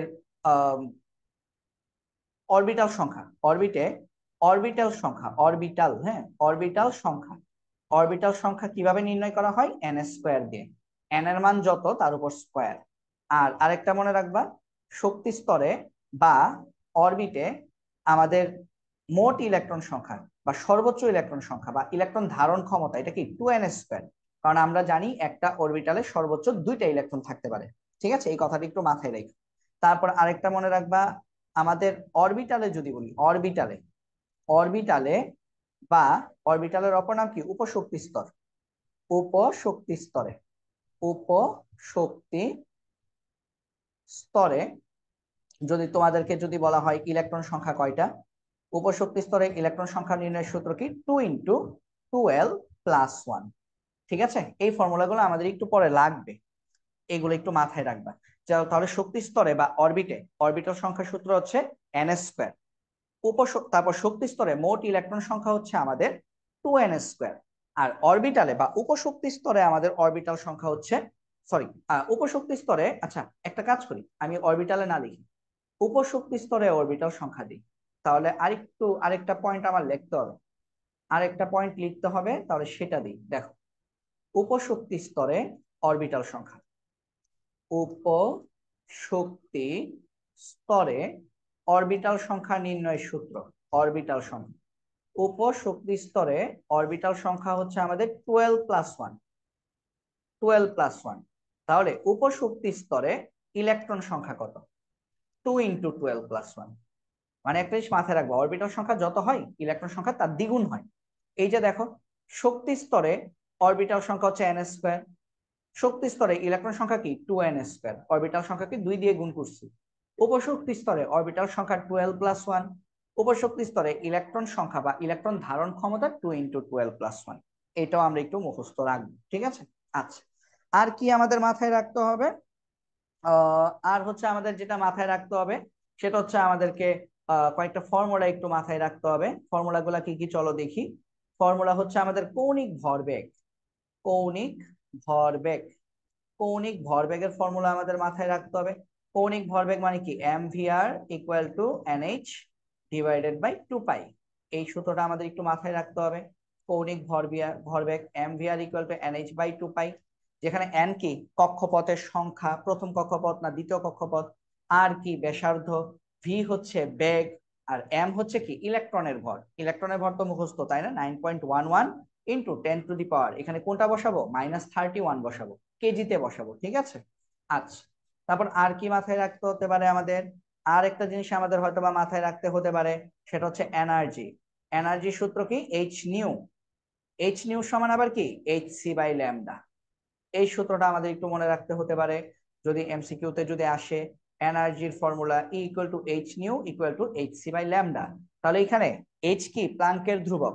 তো প্লাঙ্কের ধ্রুবক কি আমরা একটু মনে রাখি, এখানে h হচ্ছে প্লাঙ্কের ধ্রুবক 6.626 × 10⁻³ জুল সেকেন্ড, প্লাঙ্কের ধ্রুবক এসআই এককে। সি কি? সি হচ্ছে আলোর বেগ 3 × 10⁸ মিটার/সেকেন্ড। নিউ কি? নিউ হচ্ছে আমাদের কম্পাঙ্ক, নিউ হচ্ছে কম্পাঙ্ক, এটা দিয়ে দিবে অথবা বের করতে বলবে, নিউ কম্পাঙ্ক। আর আমাদের ল্যামডা কি? ল্যামডা হচ্ছে তরঙ্গ দৈর্ঘ্য, ল্যামডা হচ্ছে আমাদের তরঙ্গ দৈর্ঘ্য। ঠিক আছে, এই জিনিসগুলো আমাদের একটু মাথায় রাখতে হবে। আচ্ছা, এর বাইরে আর কি কি লাগবে আমাদের? আরেকটা জিনিস লাগবে, যেটা লাগবে সেটা হচ্ছে আমাদের NLMS, এগুলো সম্পর্কে আমাদেরকে একটু জানতে হবে। NLMS, তাহলে আমাদের এন, একটা জিনিস মনে রাখবা, আমাদের কোয়ান্টাম সংখ্যা হচ্ছে মূলত কয়টা? 4টা। কোয়ান্টাম সংখ্যা কি? 4টা। কি কি? এন, এল, এম এবং এস। তো এদের মধ্যে কিছু রুলস আছে, সেই রুলস গুলো একটু মাথায় রাখবা। রুলস গুলা কি কি? লেখো। কোয়ান্টাম সংখ্যা হচ্ছে আমাদের 4টা। এই 4টা কি? এই 4টা হচ্ছে আমাদের কোয়ান্টাম সংখ্যা, কোয়ান্টাম সংখ্যা। তাহলে এই 4টা সংখ্যার মধ্যে কিছু রুলস আছে। রুলস কি? রুল নাম্বার 1, রুল নাম্বার 1, সব সময় এন কি হবে? এল থেকে বড় হতে হবে। সব সময় এন এর মান এল থেকে বড় হতে হবে। এন এর মান, এন এর মান অর্থাৎ এন এর মান এল এর সমান হতে পারবে না, অথবা এন এর মান এল থেকে ছোট হতে পারবে না, এগুলা হওয়া নিষেধ। ঠিক আছে। আচ্ছা, রুল নাম্বার টু হচ্ছে আমাদের যে এম এর মান, আচ্ছা রুল নাম্বার টু হচ্ছে এম এর মান সবসময় প্লাস মাইনাস এল হতে হবে, প্লাস মাইনাস এল হতে হবে। তার মানে ধরো এল এর মান হচ্ছে 2, কথার কথা, হ্যাঁ লিখে দিই আমি। ধরো ধরো এল এর মান হচ্ছে 2, তাহলে সেই ক্ষেত্রে তুমি এম এর মান কি কি পাবা? +-2 পাবা। +-2 মানে কি? -2 থেকে +2 পর্যন্ত, -2, -1, 0, +1, +2, ঠিক আছে, এভাবে পাবা। মনে করো এল এর মান হচ্ছে 1, মনে করো এল এর মান 1, তারপরে ধরো ধরো ধরো এল এর মান হচ্ছে আমাদের 1, এল এর মান হচ্ছে 1, তাহলে সেই ক্ষেত্রে সুতরাং তুমি এম এর মান কি কি পাবা? +-1 পাবা। তার মানে -1, 0, +1। আশা করি বুঝেছো। আর একটা জিনিস রুল নাম্বার 3 মনে রাখবা, সেটা হচ্ছে স্পিন কোয়ান্টাম সংখ্যা এস, সেটা +½ হবে অথবা -½ হবে, অথবা -½ হবে। তার মানে একসাথে আমরা এটাকে বলতে পারি এরকম +-½ হবে আর কি। এস এর মান +-½ হবে। তো এই জিনিসগুলো আমাদের একটু মনে রাখতে হবে। এর বাইরে আমাদের আর কি লাগবে? সবচেয়ে গুরুত্বপূর্ণ জিনিস আমাদের আহ আহ্বাও নীতি মনে রাখতে হবে, তাই না? আমাদের ইলেকট্রন প্রবেশের ক্রম মনে রাখতে হবে, আহ্বাও নীতি, যেটা হচ্ছে কি আমাদের ইলেকট্রন প্রবেশের প্রবেশের ক্রম, ইলেকট্রন প্রবেশের ক্রম আমাদেরকে মনে রাখতে হবে। এটা থেকে আমাদের এমসিকিউ একটা দিবেই ইনশাল্লাহ, অবশ্যই দিবে। ইলেকট্রন প্রবেশের ক্রমটা কিরকম এইভাবে মনে রাখবা: 1s, 2s, 3s, 4s, 5s, 6s, 7s এবং 8s, ইলেকট্রন প্রবেশের ক্রম 8s। তারপর 2 কি? 2s সম্ভব না, তাহলে 2 শুরু হবে 2p থেকে, 2p, 3p, 4p, 5p, 6p, 7p। হ্যাঁ 8p হবে না, কেন? কারণ এখানে একটু শর্ত লিখে রাখো, শর্ত, শর্ত লিখে রাখো। শর্ত হচ্ছে আমাদের এই যে আহ্বাও নীতি যে বিল্ডিংটা, এই বিল্ডিংটা হচ্ছে এমন একটা বিল্ডিং, লিখে রাখো, এমন বিল্ডিং, এমন বিল্ডিং, এমন একটা বিল্ডিং যার সর্বোচ্চ ভাড়া 8,000 টাকা হবে। সর্বোচ্চ ভাড়া, সর্বোচ্চ ভাড়া মানে কি? সর্বোচ্চ ভাড়া মানে হচ্ছে n+l এর মান, n+l দিয়ে আমরা ভাড়া বোঝাচ্ছি, ঠিক আছে? n+l দিয়ে আমরা ভাড়া বোঝাচ্ছি। সর্বোচ্চ ভাড়া মানে n+l যোগ করলে সর্বোচ্চ ভাড়া আমাদের 8 হবে। সর্বোচ্চ ভাড়া ইকুয়াল টু 8 হবে, 8 হবে, ঠিক আছে? তার মানে আমরা 8 এর বেশি যাইতে পারবো না। তো আমি এখন যদি মনে করো 8p লিখতাম, 8p, কথার কথা মনে করো এখানে আমি 8p লিখতাম, তাহলে কি হইতো? 8, আর p এর জন্য একটু আগে দেখে আসছো না, s এর জন্য 0, l এর মান 0, তারপর p এর জন্য কত? 1, তাহলে 8 আর 1 যোগ করলে কত হয়ে যেত? 9,000 টাকা হয়ে যেত। তার মানে 9 হবে না, সর্বোচ্চ 8 হতে পারবে, ঠিক আছে? তারপর আসো 3 কোথা থেকে শুরু হয়? 3d, 4d, 5d, 6d। ভাইয়া 7d হবে না, কেন বলো তো? কারণ 7d হলে 7 আর d এর জন্য কত? 2, 7+2, 9 হয়ে যাচ্ছে।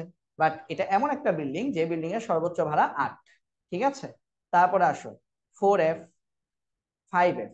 হ্যাঁ 6f হবে না, কেন? কারণ 6f হলে 9,000 হয়ে যায়, এই কারণে হবে না, ঠিক আছে? তো এখানে ইলেকট্রন কিভাবে প্রবেশ করবে?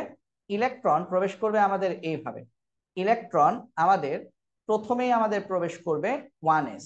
তাহলে আমি একটু চিকন করে দিই লেখাটা, যাতে করে তোমাদের জন্য এটা বুঝতে সুবিধা হয়। ইলেকট্রন প্রথমে প্রবেশ করবে এইখানে 1s, তারপর প্রবেশ করবে 2s, 2s, তারপর প্রবেশ করবে 2p, 3s, তারপর প্রবেশ করবে 3p, 4s, তারপর প্রবেশ করবে 3d, 4p, 5s। তো আমি তোমাদেরকে বলবো এতটুকু পর্যন্ত মুখস্থ রাখবা, 5s পর্যন্ত। মোটামুটি আমাদের বোর্ড এমসিকিউ গুলো 5s এর মধ্যে সীমাবদ্ধ থাকে, এর বাইরে যায় না, ঠিক আছে? তারপর 4d, 5p, 6s, তারপর আসো, তারপর হচ্ছে 4f, 5d, 6p, 7s, সব শেষে 5f, 6d, 7p, 8s। ওকে, তাহলে এটা আমরা এইভাবে সিরিয়ালটা মাথায় রাখবো। তো আমাদের সিরিয়ালটা কিরকম হচ্ছে, আমরা যদি একটু নিচে যদি লিখি, এটাও যদি আমি তোমাদেরকে লিখে দিই, মনে কর নিচে আমি লিখে দিই, তাহলে আমাদের এটা সিরিয়ালটা আসছে এরকম। ইলেকট্রন প্রবেশের ক্রম, এই ইলেকট্রন প্রবেশের ক্রমের সিরিয়াল সিরিয়াল হচ্ছে এরকম: 1s, এটাতে সবার আগে ইলেকট্রন ঢুকবে, তাহলে এর দিকে হাঁ করে রাখি, তার মানে এটাতে ইলেকট্রন আগে ঢুকবে, ঠিক আছে? আমি কি লিখছি? আমি লিখছি ইলেকট্রন প্রবেশের প্রবেশের ক্রম, মানে ইলেকট্রন সবার আগে কোথায় ঢুকবে। তাহলে ইলেকট্রন সবার আগে 1s এ প্রবেশ করবে, তারপর দেখো 2s, উপরে চিত্র দেখো, তারপর দেখো 2p, তারপর দেখো 3s, তারপর দেখো 3p, তারপর হচ্ছে 4s, তারপর 3d, 3d, 4p, 5s। তো আমি তোমাদেরকে বললাম কি এতটুকু পর্যন্ত মুখস্থ রেখো, ঠিক আছে, এতটুকু পর্যন্ত মুখস্থ রেখো, তাইলেই হবে, তাহলে হচ্ছে যে কোনো এমসিকিউ পারবা। কি কি? 1s, 2s, 2p, তারপর কি 3s, 3p, 4s, 3d, 4p, 5s, এতটুকু পর্যন্ত মুখস্থ রাখলেই চলবে।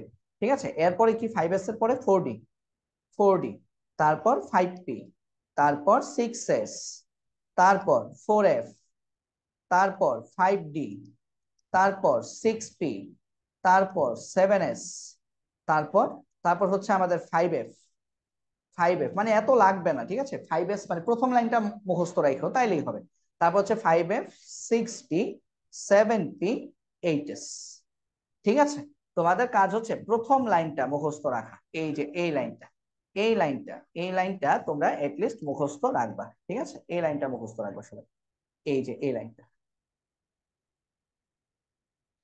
এই লাইনটা অবশ্যই অবশ্যই তোমরা মুখস্থ রাখবা, কারণ এখান থেকেই আমাদের এমসিকিউ গুলো আসে।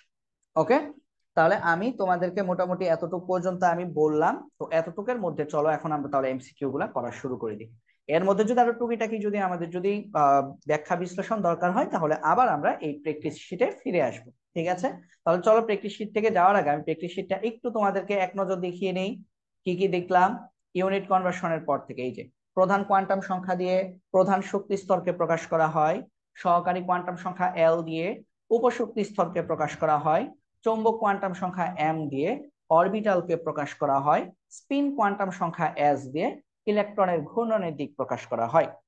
আবার প্রধান কোয়ান্টাম সংখ্যা এন দিয়ে কক্ষপথের আকার বোঝায়, সহকারী কোয়ান্টাম সংখ্যা এল দিয়ে কক্ষপথের আকৃতি বোঝানো হয়, চৌম্বক কোয়ান্টাম সংখ্যা এম দিয়ে অরবিটালের কৌণিক অবস্থান বোঝানো হয়, আর স্পিন কোয়ান্টাম সংখ্যা এস দিয়ে ঘূর্ণনের দিক প্রকাশ করা হয়। তারপর আসো এন সমান 1 হলে সেটাকে আমরা কে শেল বলি, এন সমান 2 হলে এল শেল, এন সমান 3 হলে এম শেল, এন সমান 4 হলে এন শেল। এভাবে করে করে 5 এর জন্য পি, 5 এর জন্য ও, তারপর পি, তারপর কিউ, এভাবে যাবে। আর এল এর মান যদি 0 হয় সেটাকে আমরা বলি এস অরবিটাল। তার মানে যেখানে আমরা এস দেখবো, এস মানে কি, এস অরবিটাল মানে কি এল এর মান 0, পি অরবিটাল মানে এল এর মান 1, ডি অরবিটাল মানে এল এর মান 2, এফ অরবিটাল মানে এল এর মান 3।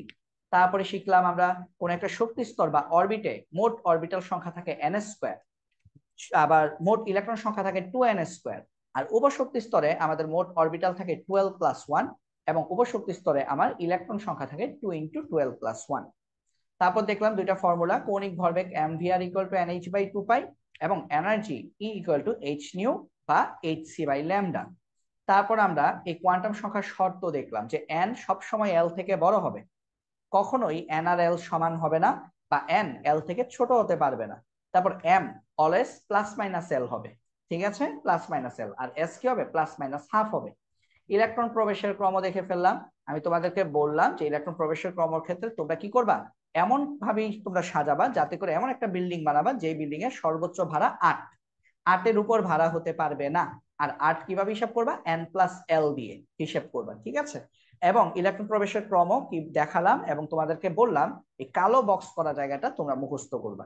কালো বক্স করা জায়গাটা, এই যে এই জায়গাটা, এটা তোমরা অবশ্যই মুখস্থ রাখবা, তাহলে তোমাদের এমসিকিউর জন্য ভালো হবে। ওকে, তাহলে চলো এখন আমরা এমসিকিউ তে যাই।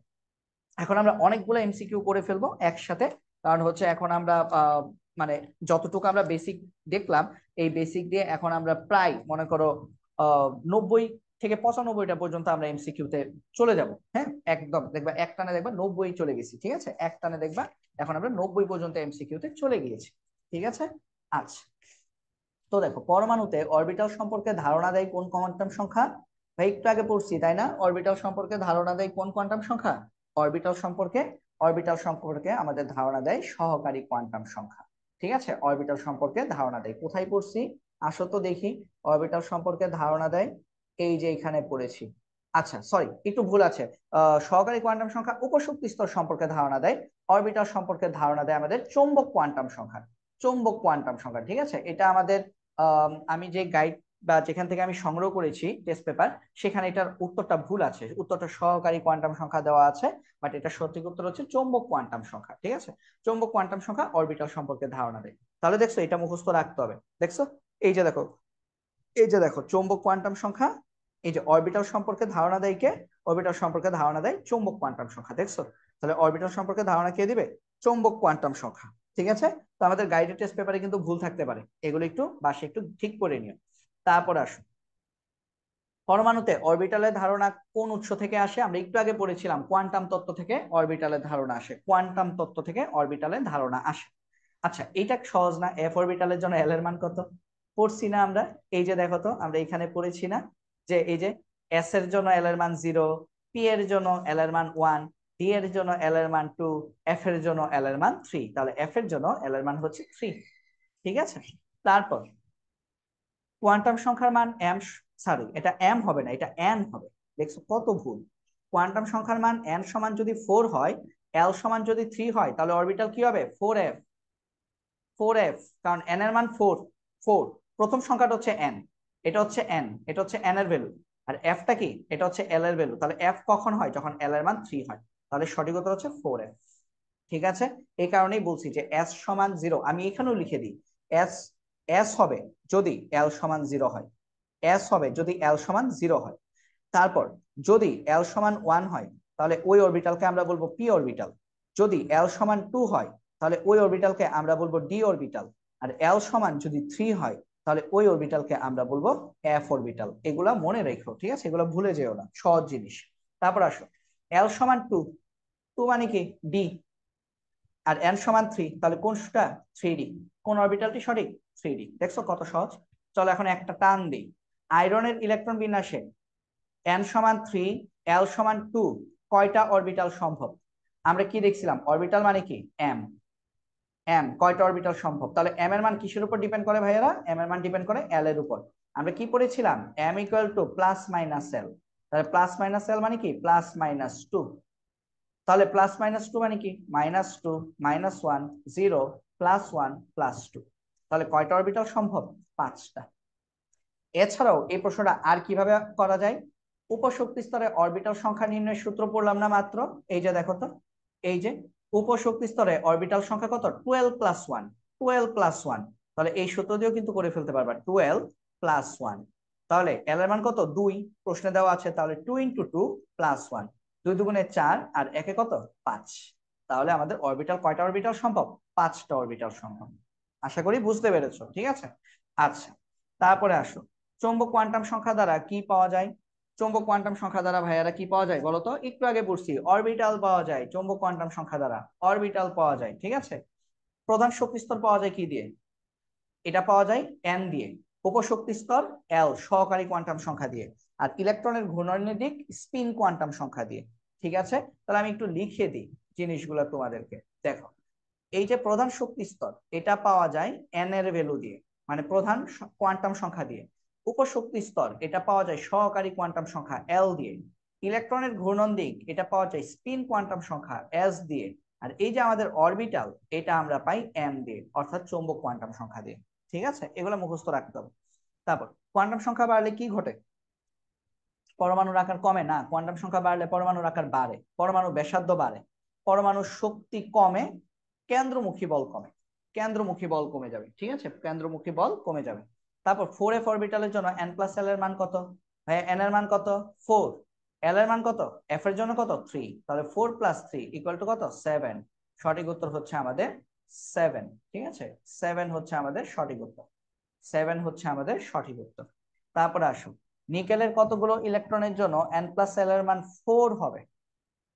আচ্ছা, আমি যদি একটু নিকেলের ইলেকট্রন বিন্যাস যদি তোমাদেরকে যদি দেখাই, নিকেল, নিকেল 28, ইলেকট্রন বিন্যাস কিভাবে করব? 1s2, 2s2, 2p6, 3s2, 3p6, 4s2। এটা কিভাবে পাইলাম বলতো? ইলেকট্রন প্রবেশের ক্রমানুসারে লিখতেছি, বলছি না 5s পর্যন্ত মুখস্থ রাখতে। 4s2 পরে কি? 3d6।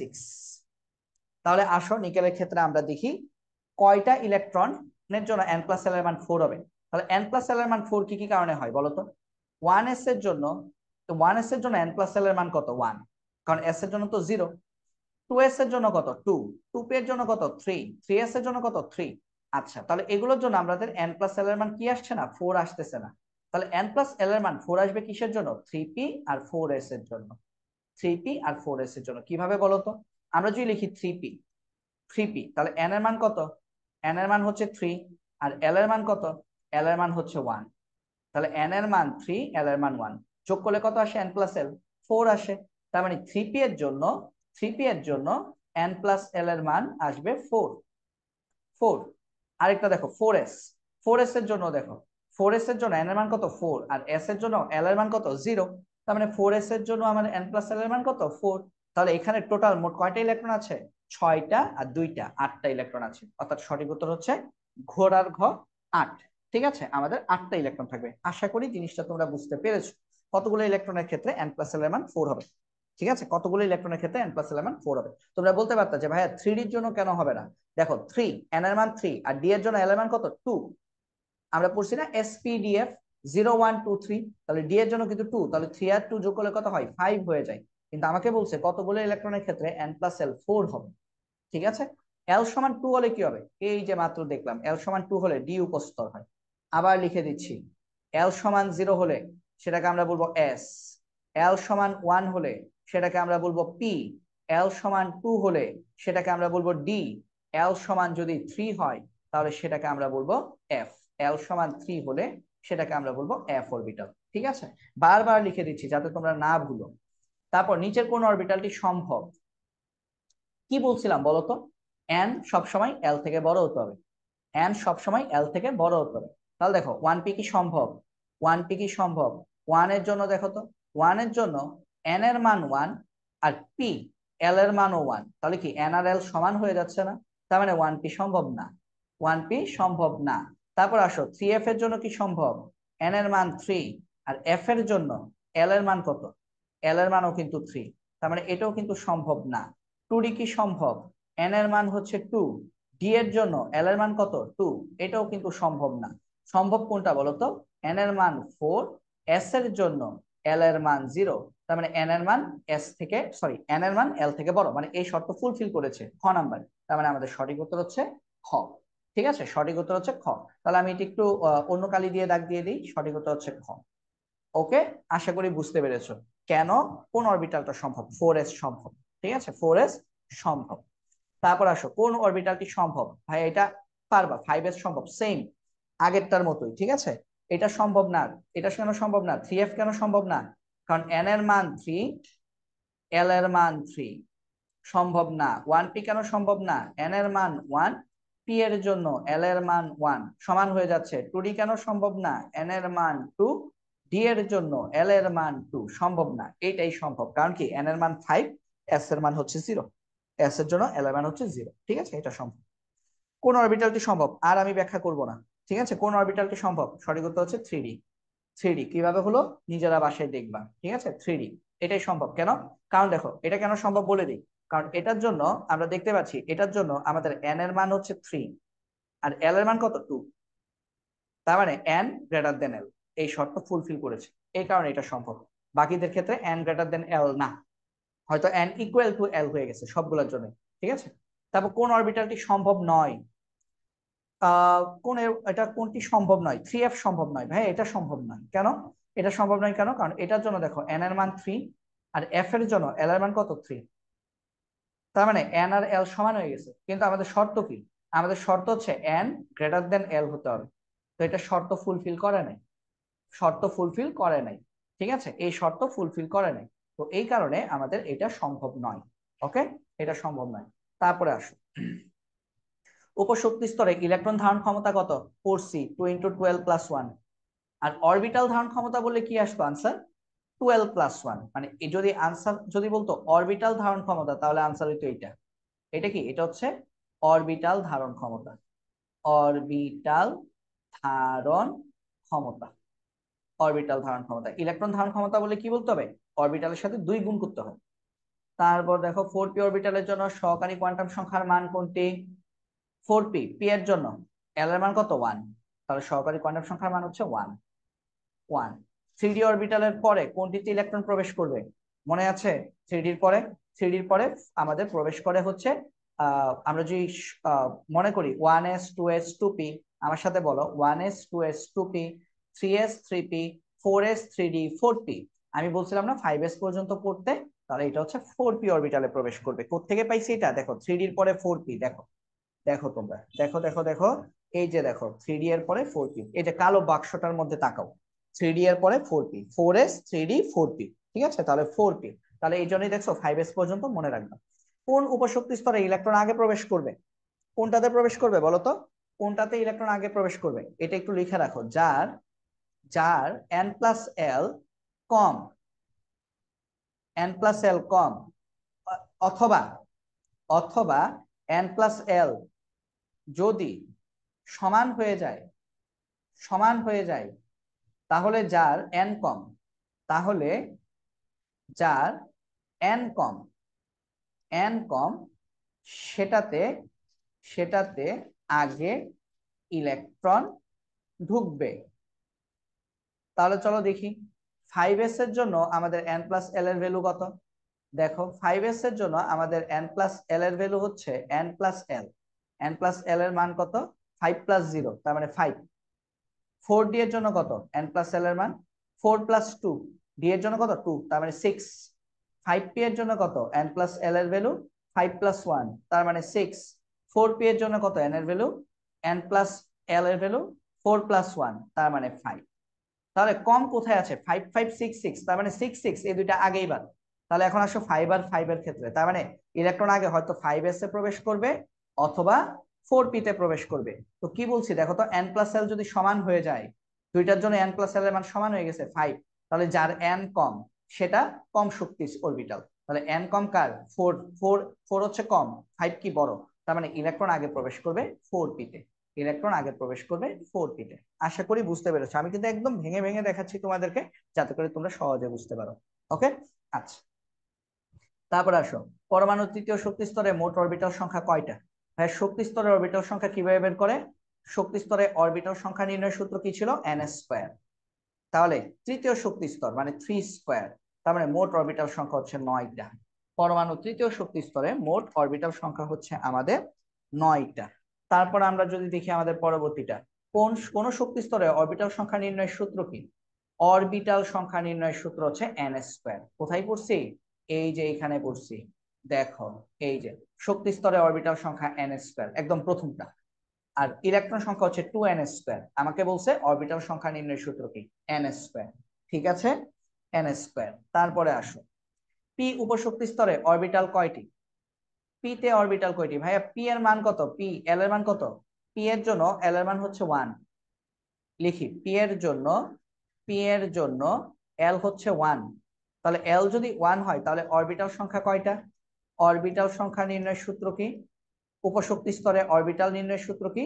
অরবিটাল নির্ণয়ের সূত্র হচ্ছে আমাদের 12 প্লাস 1, 12 প্লাস 1, তাহলে 2 ইন্টু এল এর মান 1 প্লাস 1, তাহলে 2 একে 2, 2 আর একে কয়টা? তিনটা, তিনটা। এবং এটা মুখস্থই হয়ে যাবে আস্তে আস্তে তোমাদের, তাই না? এটা মুখস্থ করে ফেলো। একটা জিনিস মনে করে মুখস্থ রাখো, দেখো এস তে আমরা লিখি, হ্যাঁ, উপশক্তি স্তর, আমরা এখানে লিখি উপশক্তি স্তর, উপশক্তি স্তর, আর এখানে আমরা লিখতেছি অরবিটাল। এগুলো মুখস্থ রাখাটাই ভালো, ভালো। উপশক্তি স্তর এস পি ডি এফ, এই চারটা মনে রাখবা। এস তে আমাদের অরবিটাল সংখ্যা হচ্ছে একটা, পি তে তিনটা, P X P Y P Z, D তে কয়টা? 5টা, এফ এ কয়টা? 7টা। এগুলো মুখস্থ রাখাই ভালো। আর ইলেকট্রন সংখ্যা কয়টা? দ্বিগুণ। তাহলে এস এ কয়টা? 2টা, পি তে কয়টা? 3 দুগুণে 6টা, ডি তে কয়টা? 5 দুগুণে 10টা, এফ অরবিটালে আমাদের ইলেকট্রন থাকে কয়টা? 7 দুগুণে 14টা। তো এটা মুখস্থ রেখে দিলেই আমার মনে হয় তোমাদের জন্য বেটার হবে। তাহলে আমি বলে লিখে দিলাম, এটা মুখস্থ করবা, মুখস্থ, হ্যাঁ মুখস্থ। ঠিক আছে, তাহলে আসো নিচে কোন নিয়মের সাহায্যে একটি উপশক্তি স্তরে মোট ইলেকট্রন গণনা করা যায়? উপশক্তি স্তরে ইলেকট্রন 2 ইন্টু 12 প্লাস 1। ঠিক আছে, 2n স্কোয়ার দিয়ে কি গণনা করা হয়? 2n স্কোয়ার শক্তি স্তরে ইলেকট্রন গণনা করা হয়। ঠিক আছে, আর 12 প্লাস 1 এটা দিয়ে কোন একটা উপশক্তি স্তরে অরবিটাল গণনা করা হয়, অরবিটাল গণনা করা হয়। ঠিক আছে, আর n প্লাস 1 দিয়ে কিছু না। তাহলে কোনটি আকৃতি প্রকাশ করে? ভাইয়া পড়ছিলাম কিনা বলো তো, কোনটি আকৃতি প্রকাশ করে? এই যে দেখো তো পড়ছি কিনা, এই যে কক্ষপথের আকার প্রকাশ করে প্রধান কোয়ান্টাম সংখ্যা, আকৃতি প্রকাশ করে সহকারী কোয়ান্টাম সংখ্যা। তাহলে আকৃতি প্রকাশ করে সহকারী কোয়ান্টাম সংখ্যা। ঠিক আছে, কোনটি আকৃতি প্রকাশ করে? উত্তর হচ্ছে সহকারী কোয়ান্টাম সংখ্যা। প্রধান কোয়ান্টাম সংখ্যা কি করে? আকার প্রকাশ করে। চৌম্বক কোয়ান্টাম সংখ্যা কি করে? আমাদের চৌম্বক কোয়ান্টাম সংখ্যা হচ্ছে আমাদের ওরিয়েন্টেশন। চৌম্বক কোয়ান্টাম সংখ্যা আমার অরবিটালের কৌণিক অবস্থান প্রকাশ করে, অরবিটাল। আর ঘূর্ণন কোয়ান্টাম সংখ্যা ইলেকট্রনের ঘূর্ণনের দিক প্রকাশ করে, ইলেকট্রন ঘূর্ণনের দিক প্রকাশ করে। এই যে এখানে লেখা আছে সব, ঠিক আছে, এখানে এই যে স্পিন কোয়ান্টাম সংখ্যা ঘূর্ণনের দিক প্রকাশ করে, চৌম্বক কোয়ান্টাম সংখ্যা অরবিটালের কৌণিক অবস্থান প্রকাশ করে, সহকারী কোয়ান্টাম সংখ্যা কক্ষপথের আকৃতি প্রকাশ করে, প্রধান কোয়ান্টাম সংখ্যা কক্ষপথের আকার প্রকাশ করে। ওকে, আচ্ছা পরেরটাতে যাই। সহকারী কোয়ান্টাম সংখ্যার মান যখন 2, তখন এম এর মান কত? সহকারী কোয়ান্টাম সংখ্যা মানে কি বলতো? সহকারী কোয়ান্টাম সংখ্যা মানে কি? দুইটা কি? 2 হচ্ছে এল এর মান, এল।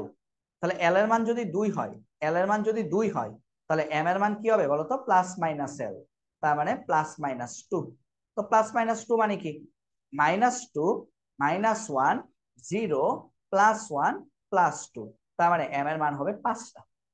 ঠিক আছে, এম এর মান হবে 5টা। এটা আর কিভাবে করা যায় ম্যাথটা?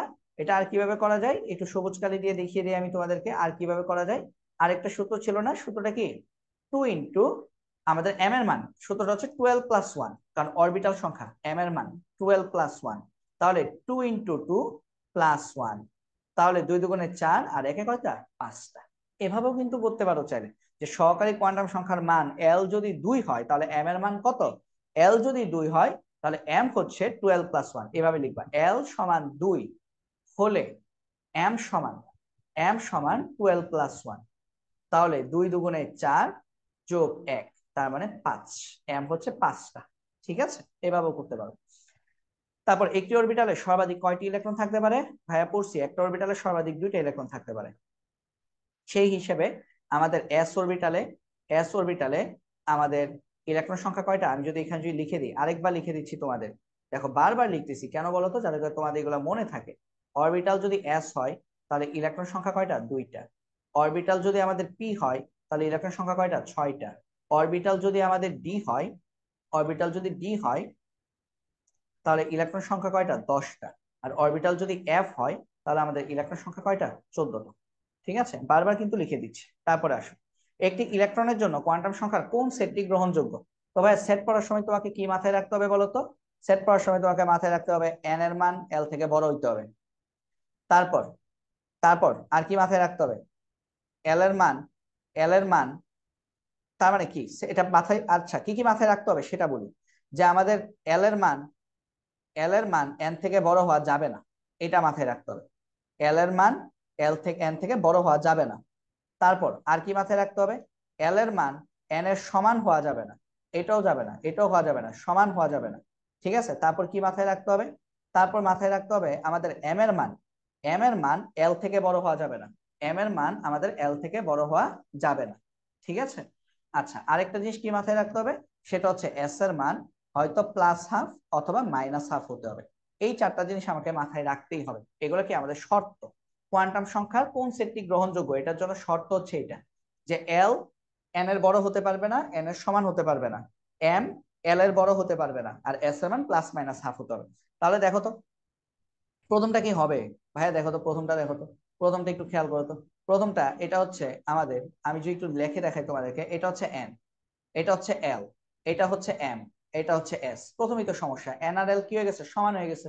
আমি বলছি এন আর এল সমান হওয়া যাবে না, তার মানে প্রথমটা হবে না। ঠিক আছে, তারপর আসো দ্বিতীয়টা কি হবে? দ্বিতীয়টা দেখো তো, এটা হচ্ছে এন, এটা হচ্ছে এল, এটা হচ্ছে এম, এটা হচ্ছে এস। দ্বিতীয়টা দেখো, এন থেকে এল ছোট, ঠিক আছে, বাট এল আর এম দেখো তো, এল আর এম দেখো তো, এম কি হয়ে গেছে বলো তো? এল থেকে বড় হয়ে গেছে না? এই যে এম এর দিকে হ্যাঁ, এটা কি হতে পারবে? এই যে দেখো, আমি বলছি এম এল থেকে বড় হতে পারবে না, তার মানে 2 নাম্বারটাও হতে পারবে না, 4 নাম্বারও হতে পারবে না। কেন বলো? কারণ দেখো এটা হচ্ছে এল, এটা হচ্ছে আমাদের এম। এল এর মান যদি 1 হয়, এম এর মান হবে +−এল। আচ্ছা আরেকটা কথা লিখে রাখি, এম এর মান, এম এর মান, এম এর মান অবশ্যই +−এল হতে হবে। তাহলে এল এর মান যদি 1 হয়, এম এর মান কি কি হতে পারবে? এম এর মান হতে পারবে, এই এম এর মান হতে পারবে -1 0 +1, -2 তো হইতে পারবে না, তার মানে এটা হবে না। সঠিক উত্তর হচ্ছে আমাদের গ।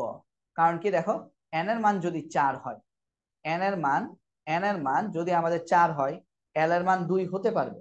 এল এর মান 2 হলে এম এর মান আমাদের কি কি হইতে পারবে? এম এর মান হইতে পারবে -2 -1 0 +1 +2, দেখো এখানে -1 আছে, হইতে পারবে। আর এস এর মান প্লাস অথবা -½ হইতে পারবে। তার মানে সঠিক উত্তর হচ্ছে আমাদের গরুর গ। ঠিক আছে, সঠিক উত্তর হচ্ছে আমাদের গরুর গ। ঠিক আছে, বাকি জিনিসগুলো আমি মুছে দিচ্ছি। আশা করি এই জিনিসটা তোমরা বুঝতে পেরেছো। এই জিনিসটা বুঝতে পেরেছো যে কেন আমাদের সঠিক উত্তর 3 নাম্বারটা হচ্ছে। তো এরকম আরো কিছু আছে, সেগুলো আমি একটু প্র্যাকটিস করি, তাহলে হচ্ছে আমাদের জিনিসটা একদম বোঝা হয়ে যাবে। তাহলে আসো পরেরটা। কোন কোয়ান্টাম সংখ্যার সেটটি সম্ভব? ঘ সম্ভব না, কেন? কারণ এই যে এন আর এল সমান হইতে পারবে না। ক সম্ভব না, কেন? এন আর এল সমান হইতে পারবে না। গ সম্ভব না, কেন? এই যে দেখো, এল এর মান যদি 0 হয়, এম এর মান 1 হইতে পারবে না। শুধুমাত্র এটা সম্ভব। খ সম্ভব, কারণ কি? কারণ হচ্ছে যদি আমাদের এন এর মান 1 হয়, তাহলে এল এর মান এন এর থেকে ছোট আসছে, 0 আসছে, এবং এম এর মান প্লাস মাইনাস এল হলে আমাদের 0ই হচ্ছে, এস এর মান মাইনাস হাফ হইতে পারবে। ঠিক আছে, শর্তটা কি আরেকবার লিখে দিই। এন এর মান অবশ্যই এল থেকে বড় হইতে হবে, নাম্বার 1। তারপর তারপর এম এর মান আমাদের প্লাস মাইনাস এল হইতে পারবে। এটা মাথায় রেখো, এটা মাথায় রাখতে চলবে। আর এস এর মান প্লাস মাইনাস হাফ হইতে হবে। আগের উপরটা যদি বুঝতে না পারো, তাহলে এটা মাথায় রেখো যে এন এর মান এল থেকে বড় হইতে হবে, এম এর মান প্লাস মাইনাস এল হইতে হবে, আর এস এর মান প্লাস মাইনাস হাফ হইতে হবে। ঠিক আছে, এখন আসো এটার জন্য কোনটা সম্ভব। এটার জন্য কোনটা সম্ভব একদম, কোনটা, আচ্ছা কোন সেটটা অবাস্তব মানে সম্ভব না? ভাই প্রথমটা সম্ভব, দ্বিতীয়টা সম্ভব, তৃতীয়টা সম্ভব, এইটা সম্ভব না। এটা সম্ভব না কেন বলো তো? এই যে দেখো, এই জায়গাটার জন্য সম্ভব না। কারণ দেখো তো, এল এর মান যদি 2 হয়, এল এর মান যদি 2 হয়, এল এর মান যদি 2 হয়, তাহলে এম এর মান কি হতে পারবে? Plus minus 2। তার মানে -2 হইতে পারবে, -2 থেকে +2 পর্যন্ত, -3 হইতে পারবে না। ঠিক আছে, এইটাই কারণ যে আমাদের কোয়ান্টাম সংখ্যার কোন সেটটি অবাস্তব? গরুর গ, এই সেটটা হচ্ছে আমাদের অবাস্তব। তারপরে আসো, পটাশিয়ামের সর্ববহিস্থ ইলেকট্রনের জন্য কোন সেটটি সঠিক? সর্ববহিস্থ ইলেকট্রন, পটাশিয়ামের সর্ববহিস্থ ইলেকট্রন কোনটা বলো তো? পটাশিয়ামের ইলেকট্রন কয়টা? 19টা। তাহলে সর্ববহিস্থ ইলেকট্রন কি? 19তম ইলেকট্রন। এখন 19তম ইলেকট্রনের জন্য 19তম ইলেকট্রনটা কোনটা বলো তো? 4s1। ইলেকট্রন বিন্যাস কইরা দেখো, 19তম ইলেকট্রনটা কি? 4s1। 4s1, ঠিক আছে। তাহলে 4s1 হলে এটা তোমার অপশন দেখারই দরকার নেই, তুমি নিজে নিজে বের করা শুরু করবে। ঠিক আছে, 4s1 যদি হয়, তাহলে দেখো তো 4s1 মানে কি? 4s1 মানে এন এর মান হচ্ছে 4, এন এর মান 4, এল এর মান কত? এস, এস মানে কি? 0। এম এর মান কত? এল এর মান 0 হলে এম এর মানও 0, প্লাস মাইনাস এল যেহেতু। আর স্পিন কোয়ান্টাম সংখ্যা কত? প্রথম ইলেকট্রনটা কিভাবে ঢুকে? ঊর্ধ্বমুখী, তার মানে প্লাস হাফ। যদি 4s2 হইতো, তাহলে কি হইতো? Minus half. তাহলে 400 প্লাস হাফ কোনটা আছে বলতো? 400 প্লাস হাফ। সঠিক উত্তর হচ্ছে ঘোড়ার ঘ, 400 প্লাস হাফ। এগুলো আশা করি তোমরা বুঝতে পেরেছো, এবং আমি আশা করি যে এগুলো তোমরা আগেই করেছো। কারণ কি, আর মাত্র 50 দিন সময় আছে। তো এখন যদি তুমি যদি মনে করো যে না আমি এখনো এটা করি নাই, তাহলে কবে করছো? মানে আমি এখন যে ক্লাসটা নিচ্ছি, আজকে 6 তারিখ, তো আমি হয়তো বা ক্লাসটা তোমাদেরকে আপলোড দিব হয়তো বা ইউটিউবে, তোমরা হয়তো 7 তারিখ বা 8 তারিখ পেয়ে যাবা। ঠিক আছে, সবগুলো পার্ট একসাথে করে আপলোড দিব আর কি। কারণ আজকে আমি হচ্ছে সব করাতে পারবো না, কারণ দেখো মাত্র 47 নাম্বার স্লাইডে আসছি, 188 স্লাইড পর্যন্ত। বুঝতে পারছো, মিনিমাম আজকে হয়তোবা আমরা হয়তোবা 70 or 80 এরকম এত পর্যন্ত স্লাইড আমরা করবো আর কি। ঠিক আছে, আমরা 3টা পার্টে পুরো অধ্যায়ের এমসিকিউ কমপ্লিট করবো, 3 পার্ট লাগবে। তারপর আসো, কোয়ান্টাম সংখ্যার সঠিক সেট কোনটি? প্রথমটা হবে না, কারণ এন এর মান 3 হলে, এন এর মান 3 হলে এল এর মান 3 হইতে পারবে না। এই যে এইটা, এইটা হচ্ছে কারণ, যার কারণে এটা হবে না। আমি কারণটা গোল দাগ দিয়ে দিচ্ছি। তারপর দেখো এইটার জন্য কেন হবে না, কারণ এল এর মান 0 হলে এম এর মান +1 হইতে পারবে না, তার মানে এই কারণে হবে না। এইটা 4 নাম্বার হবে না, কেন? কারণ এল এর মান 1 হলে এম এর মান +3 হইতে পারবে না, এই কারণে হবে না। এইটা হবে, গরুর গ হচ্ছে সঠিক। কারণ দেখো এল এর মান, এন এর মান 2, এল এর মান 1, তার মানে কি এন এর মান এল এর মানের থেকে বড়, এম এর মান +1/2 +1 হইতে পারবে। ঠিক আছে, এটা সঠিক, এটা সঠিক। এটা কেন সঠিক? কিসের জন্য সঠিক? কারণ N greater than L, M equal to plus minus L, plus minus L, আর এস ইকুয়াল টু +-1/2। এই শর্ত অনুযায়ী এটা আমাদের সঠিক হয়েছে, এই শর্ত অনুযায়ী এটা আমাদের সঠিক হয়েছে। ঠিক আছে, তারপর আসুন, মৌলের পরমাণুর কোনটিতে সর্বোচ্চ 6টা ইলেকট্রন থাকতে পারে? ভাইয়া পি উপস্তরে, আমরা পড়ছি না, এস এ 2টা, পি তে 6টা, ডি তে 10টা, আর এফ তে 14টা ইলেকট্রন থাকতে পারে। বোরনের শেষ ইলেকট্রনের কৌণিক ভরবেগ কত? হ্যাঁ, কৌণিক ভরবেগের ফর্মুলা কি দেখছিলাম? mvr ইকুয়াল টু nh/2 পাই।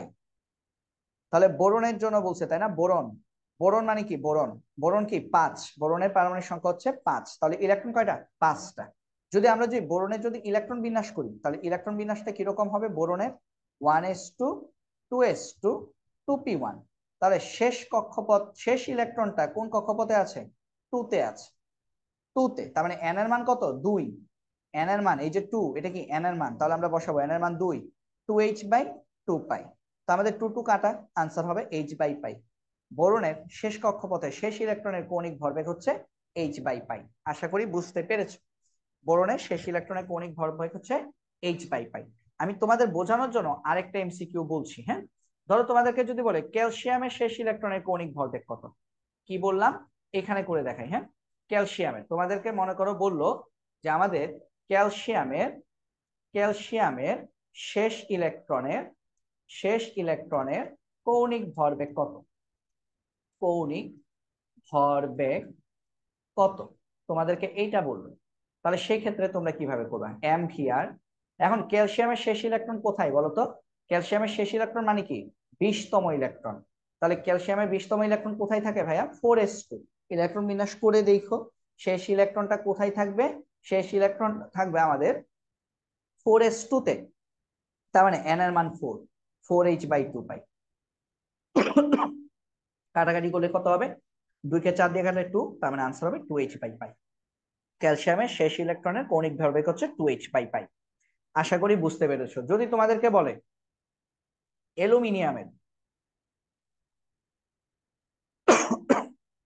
অ্যালুমিনিয়ামের সরি শেষ ইলেকট্রনের কৌণিক ভরবেগ কত, কৌণিক ভরবেগ কত, তাহলে এটা কি হবে mvr ইকুয়াল টু nh/2 পাই। তো n এর মান কত, শেষ ইলেকট্রন অ্যালুমিনিয়ামের শেষ ইলেকট্রন কত 13তম ইলেকট্রন 13। তাহলে 13th ইলেকট্রনের জন্য আমাদের ইলেকট্রন বিন্যাসটা কেমন হবে 3s2 3p1 3p1। তাহলে n এর মান কত 3, তাহলে 3h/2 পাই। আশা করি বুঝতে পেরেছো। তারপরে আসো এরপরে এমসিকিউ তে যাই।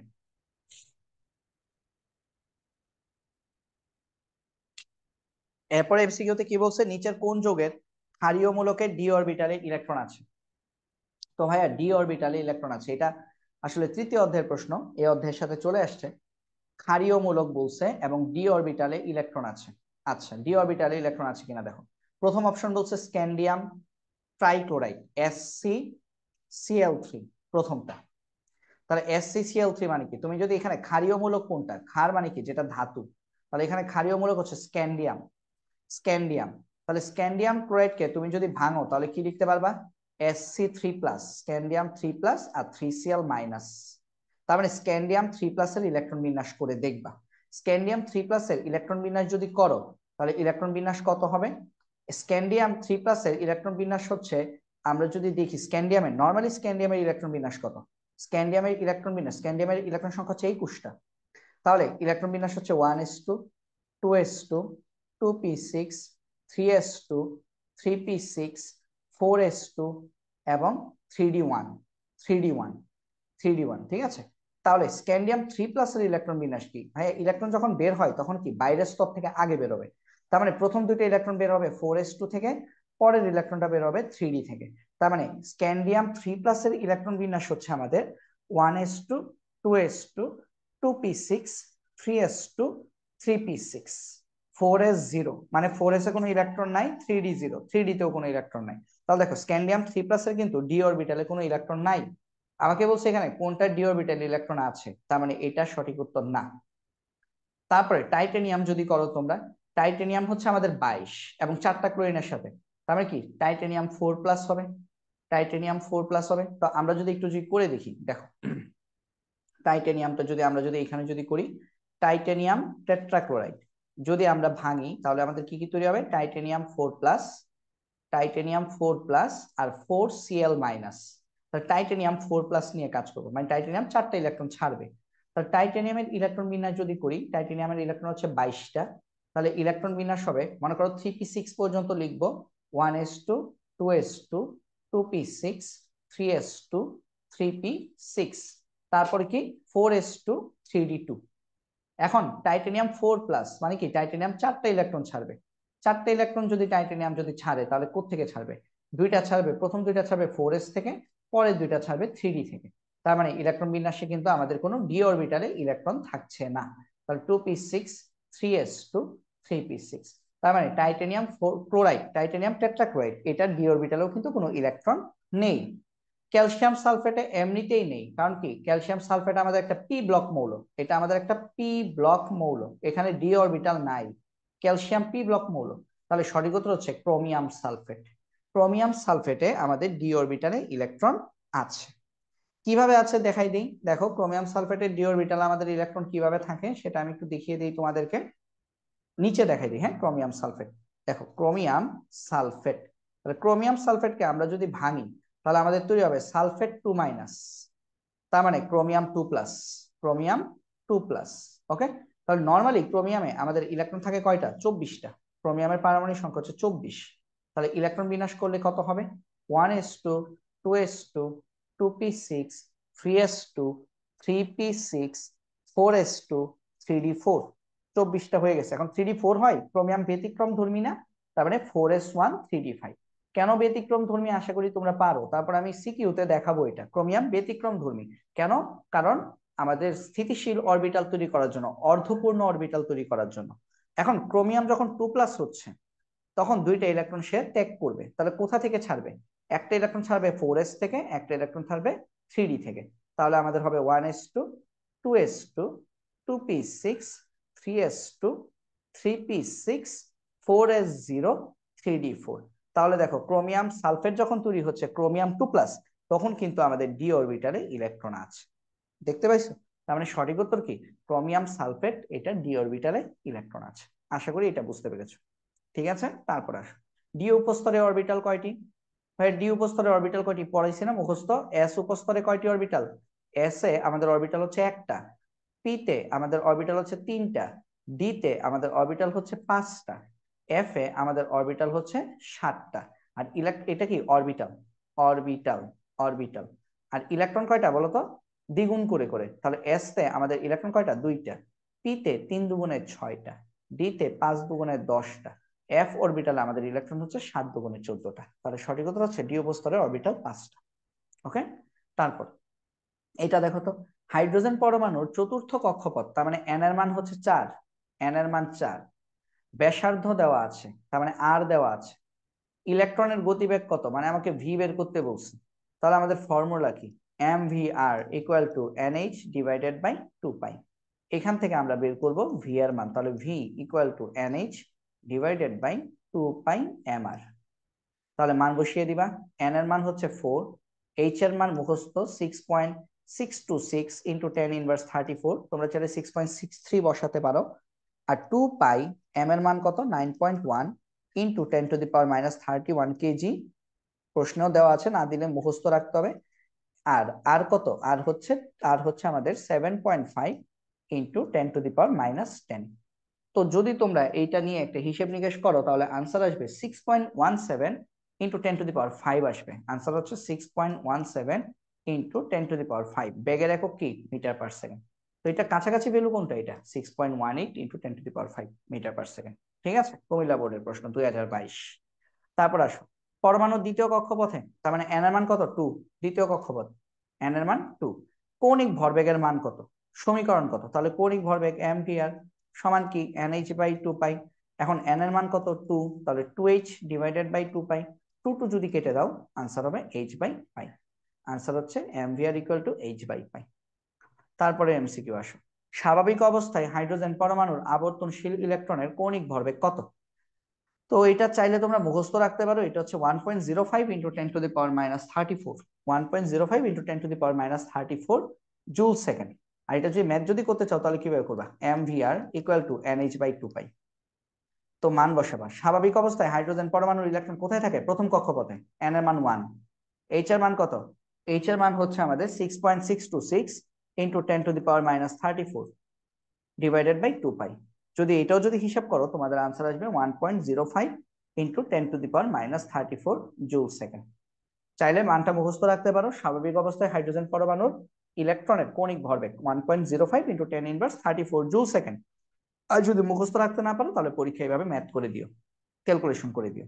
আচ্ছা, তারপরে আসো কোয়ান্টাম উপস্তরে শক্তিক্রম এবং আকৃতি, এটাও আমরা অলরেডি পড়ছি। কোনটিতে ইলেকট্রন আগে প্রবেশ করবে?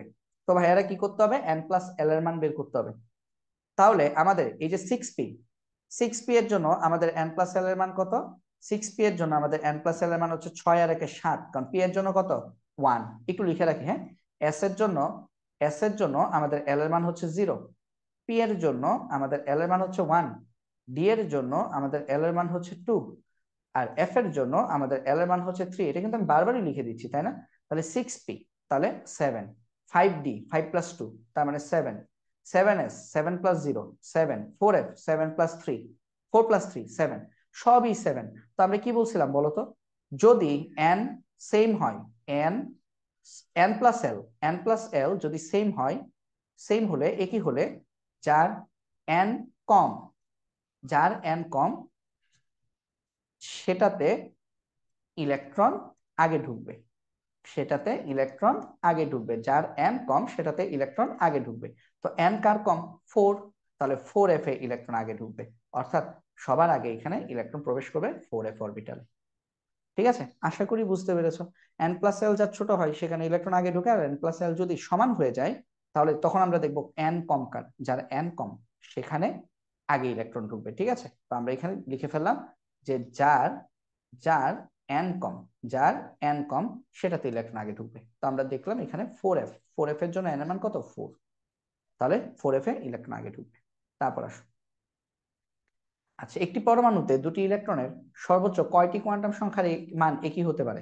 এটা আসলে আমাদের পলির বর্জন নীতি। এই নীতিটার নাম কি? পলির বর্জন নীতি।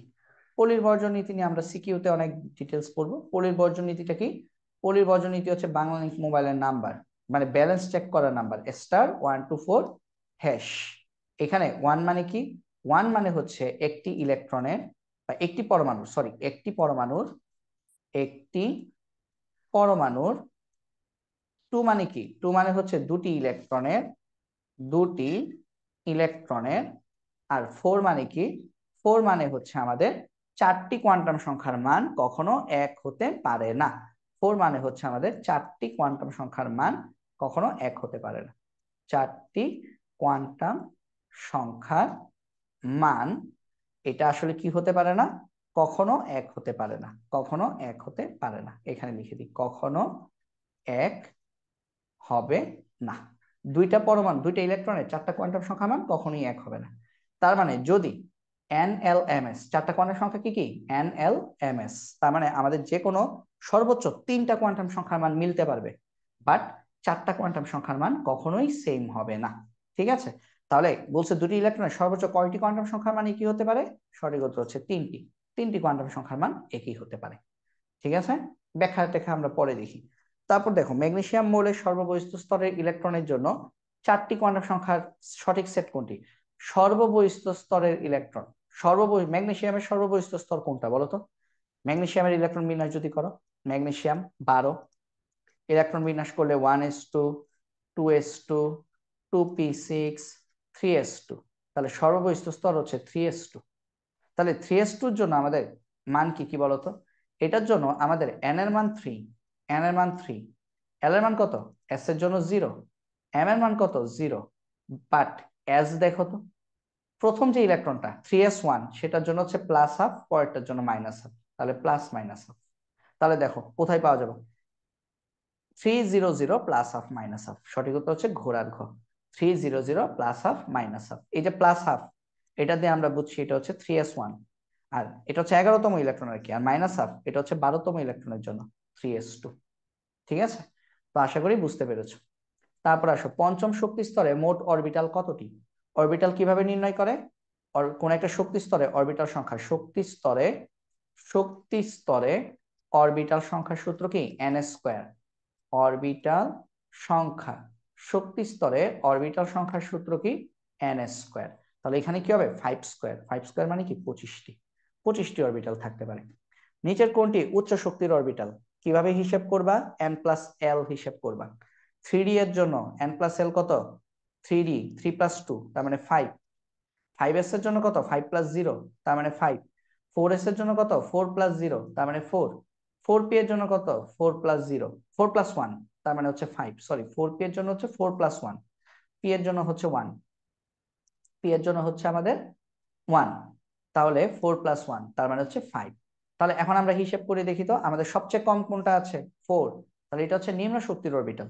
তাহলে আমাকে বলছে উচ্চ শক্তির অরবিটাল কত? উচ্চ শক্তির অরবিটাল কোনটি? যার যার n+l বেশি বেশি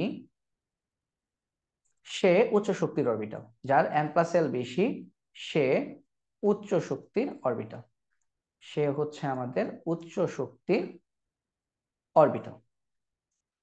অরবিটাল, ঠিক আছে। আর আরেকটা কথা মনে রাখবো, n+l যদি সমান হয় তাহলে কি হবে? যার n বড় সে উচ্চ শক্তির অরবিটাল। তাহলে এখন খেয়াল করে দেখো তো, এখানে n+l সমান তিনটারই 3d, 5s, 4p। তাহলে উচ্চ শক্তির অরবিটাল কোনটি? যেটা উপরের তলায় আছে। উপরের তলায় কোনটা আছে? 5s। তাহলে 5s হচ্ছে এখানে আমাদের সবচেয়ে উচ্চ শক্তির অরবিটাল। আমি যদি এখানে যদি অরবিটালের ক্রম যদি সাজাই, মানে ছোট থেকে বড় আমি যদি সাজাই, তাহলে দেখতে পাবো যে 4s এটা হচ্ছে আমাদের সবচেয়ে নিম্ন শক্তির অরবিটাল। আমি এখন ইলেকট্রন প্রবেশের ক্রম সাজাচ্ছি না, আমি কি সাজাচ্ছি? শক্তির ক্রম। আমি যদি এইটাকে যদি শক্তির ক্রম অনুযায়ী যদি সাজাই, শক্তির ক্রম, তাহলে আমাদের 4s হচ্ছে সবচেয়ে নিম্ন শক্তির অরবিটাল, তারপরে 3d, তারপর 4p, তারপর 5s। এটা হচ্ছে আমাদের শক্তির ক্রম। আর আমি যদি বলি যে এখানে ইলেকট্রন কিভাবে প্রবেশ করবে, ইলেকট্রন প্রবেশের ক্রম যদি বের করতে বলি তোমাদেরকে, তাহলে এখানে লিখে রাখি আমি ইলেকট্রন প্রবেশের ক্রম। ইলেকট্রন প্রবেশের ক্রম হচ্ছে উল্টা। ইলেকট্রন প্রবেশের ক্রম কি হবে? ইলেকট্রন প্রবেশের ক্রম হবে আমাদের প্রথমে ইলেকট্রন প্রবেশ করবে 4s এ।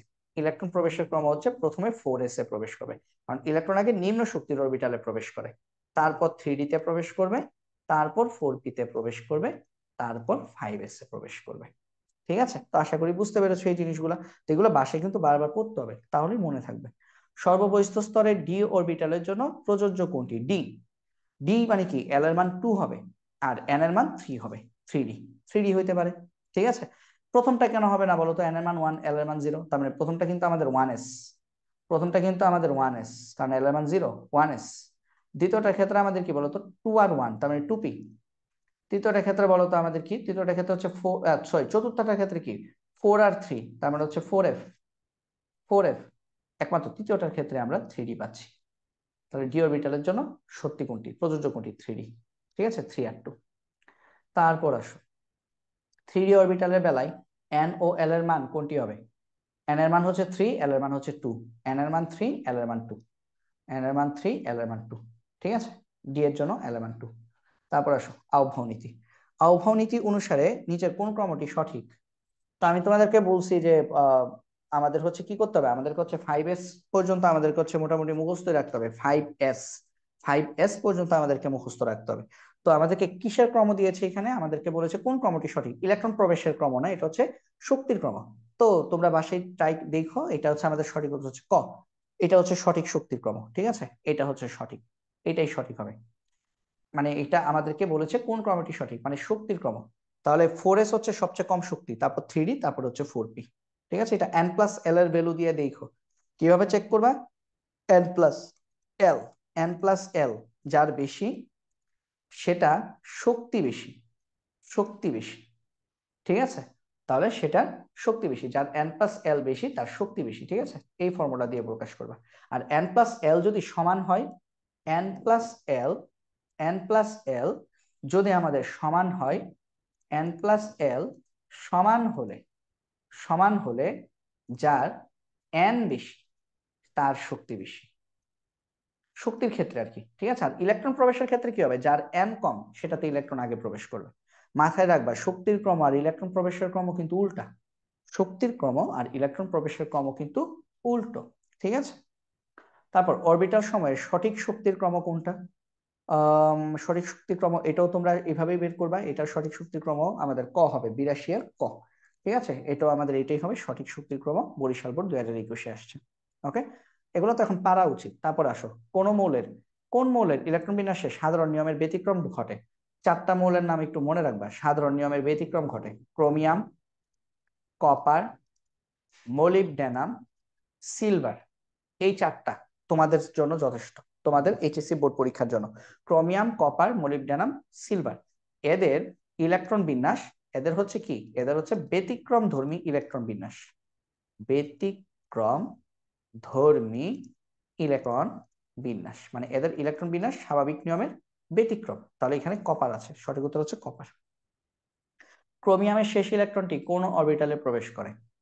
ডিতে প্রবেশ করে, ডিতে প্রবেশ করে, ঠিক আছে। ক্রোমিয়ামের শেষ ইলেকট্রনটা ডিতে প্রবেশ করে, 3D। ক্রোমিয়ামের শেষ ইলেকট্রন ডিতে প্রবেশ করে, ঠিক আছে। তো আমি তো অলরেডি দেখাইছি ক্রোমিয়ামের ইলেকট্রন বিন্যাস, তো সেখান থেকে দেখে ফেলবা। তাও আরেকবার বলে দিই, ক্রোমিয়াম 24, 24।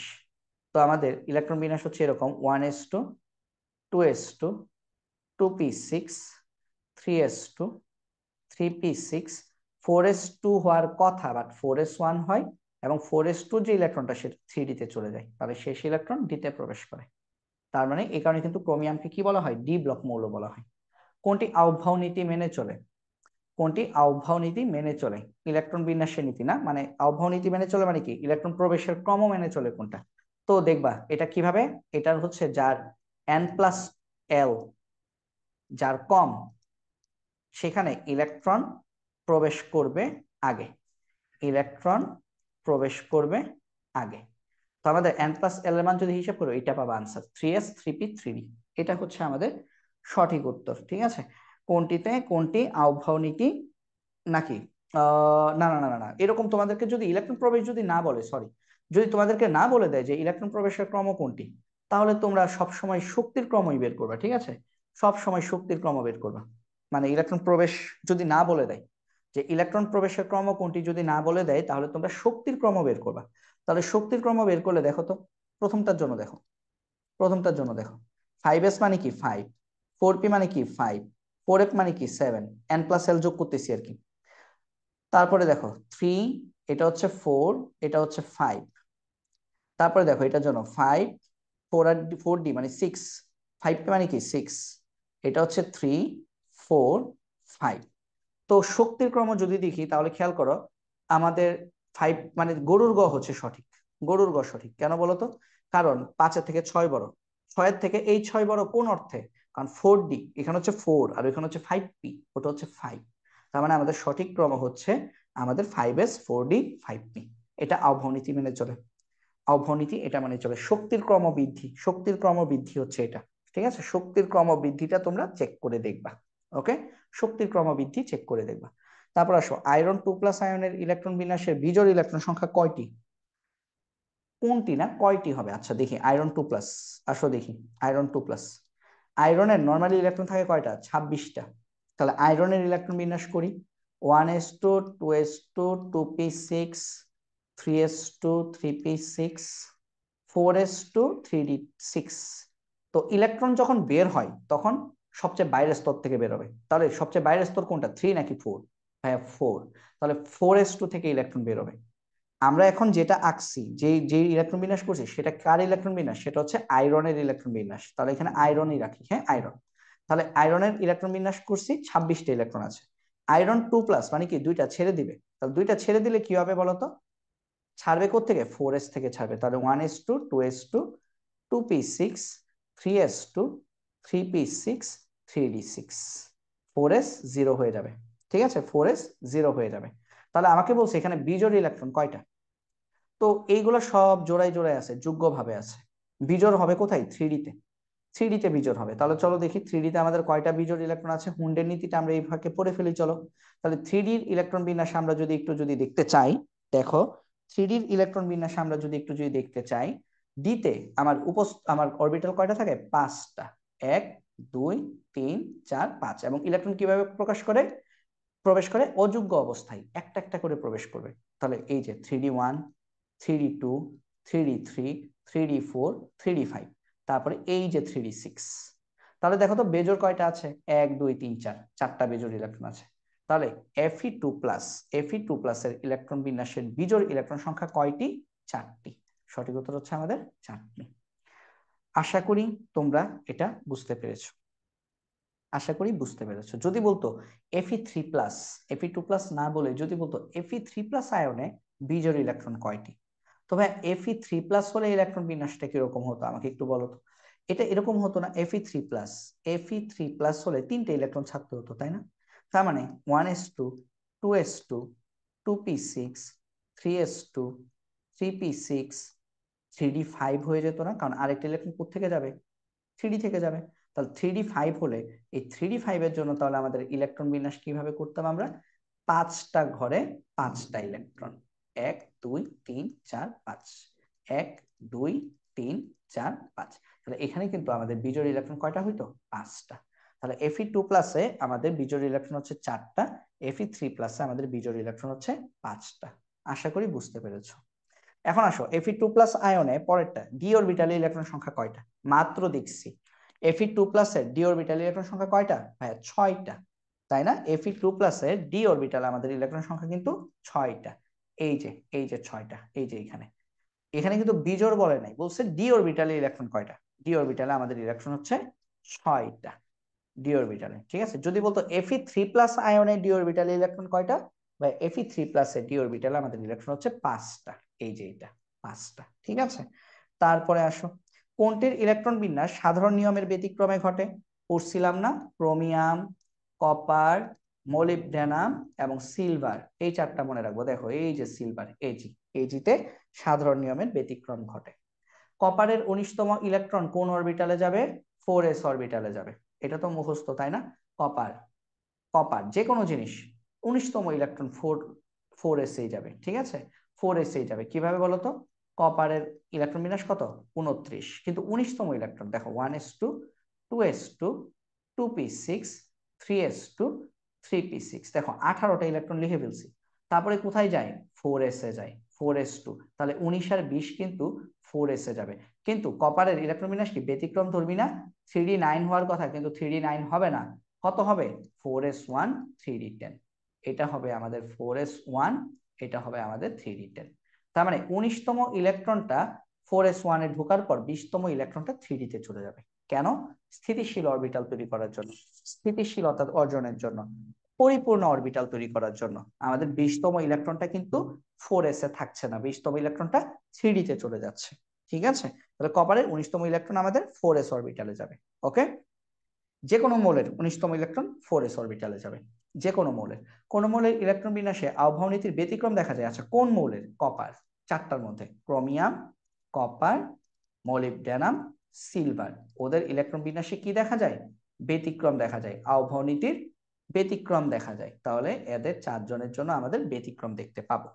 আচ্ছা, হুন্ডের নীতি, আমরা হুন্ডের নীতি কি দেখবো? হুন্ডের নীতি, পলির বর্জন নীতি।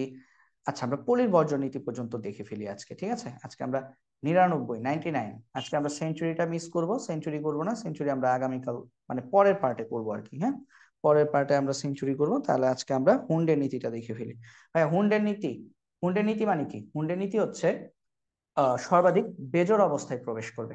হুন্ডের নীতি হচ্ছে এরকম: ইলেকট্রন যখন অরবিটালে প্রবেশ করে, অরবিটালে প্রবেশ করে, প্রবেশ করে, শুধু অরবিটালে না, একটু কথাটি একটু লিখে রাখো, যখন সমশক্তির অরবিটালে প্রবেশ করে, সমশক্তির অরবিটালে প্রবেশ করে, তখন সর্বাধিক অযোগ্য মানে বেজোড় অবস্থায় প্রবেশ করবে। হ্যাঁ, সর্বাধিক অযোগ্য, অযোগ্য মানে কি? বেজোড়, অযোগ্য অবস্থায় অবস্থায় প্রবেশ করে।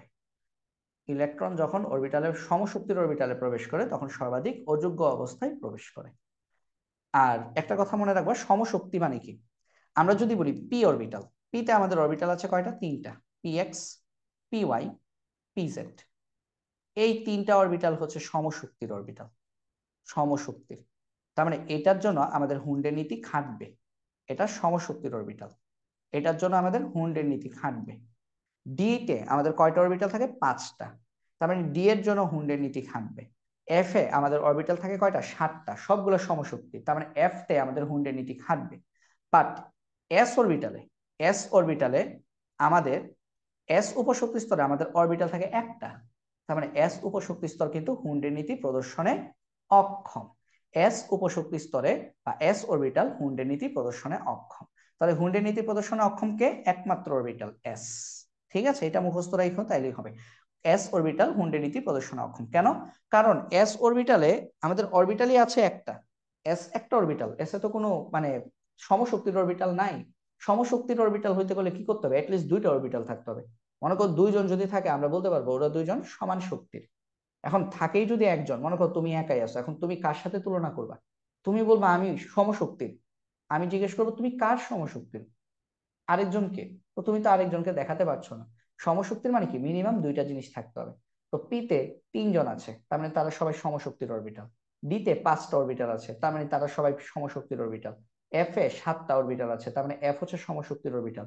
বাট এস উপশক্তি স্তরে কিন্তু একটাই অরবিটাল, তার মানে সে কিন্তু সমশক্তির অরবিটালের কোনো যে মূলনীতি সেটা কিন্তু সে প্রদর্শন করতে পারে না। তার কারণে হুন্ডের নীতিও আমার এস অরবিটালে খাটে না। এস অরবিটাল হুন্ডের নীতি প্রদর্শনে অক্ষম। ঠিক আছে? আচ্ছা, নিচের কোনটির ক্ষেত্রে হুন্ডের নীতি প্রযোজ্য? আমি যদি দেখি হিলিয়াম, হিলিয়াম হচ্ছে আমাদের 1s2, হিলিয়াম হচ্ছে 1s2, তাহলে কি হুন্ডের নীতি অনুযায়ী ঢুকবে? না, এস অরবিটাল। আমি যদি বলি বেরিলিয়াম 1s2 2s2, 2s2, তাহলে এটা কি হুন্ডের নীতি খাটবে? না। আমি যদি বলি সোডিয়াম, সোডিয়ামের শেষ ইলেকট্রন কোথায় ঢুকবে? 3s1 এ ঢুকবে, তাহলে হুন্ডের নীতি খাটবে? এস অরবিটালে খাটবে না। আমি যদি বলি অক্সিজেন, অক্সিজেন কি বলতো? 1s2 2s2 2p4, লাস্টে কোথায় ঢুকছে? 2p4, পি অরবিটাল কিন্তু হুন্ডের নীতি প্রদর্শন করতে পারে।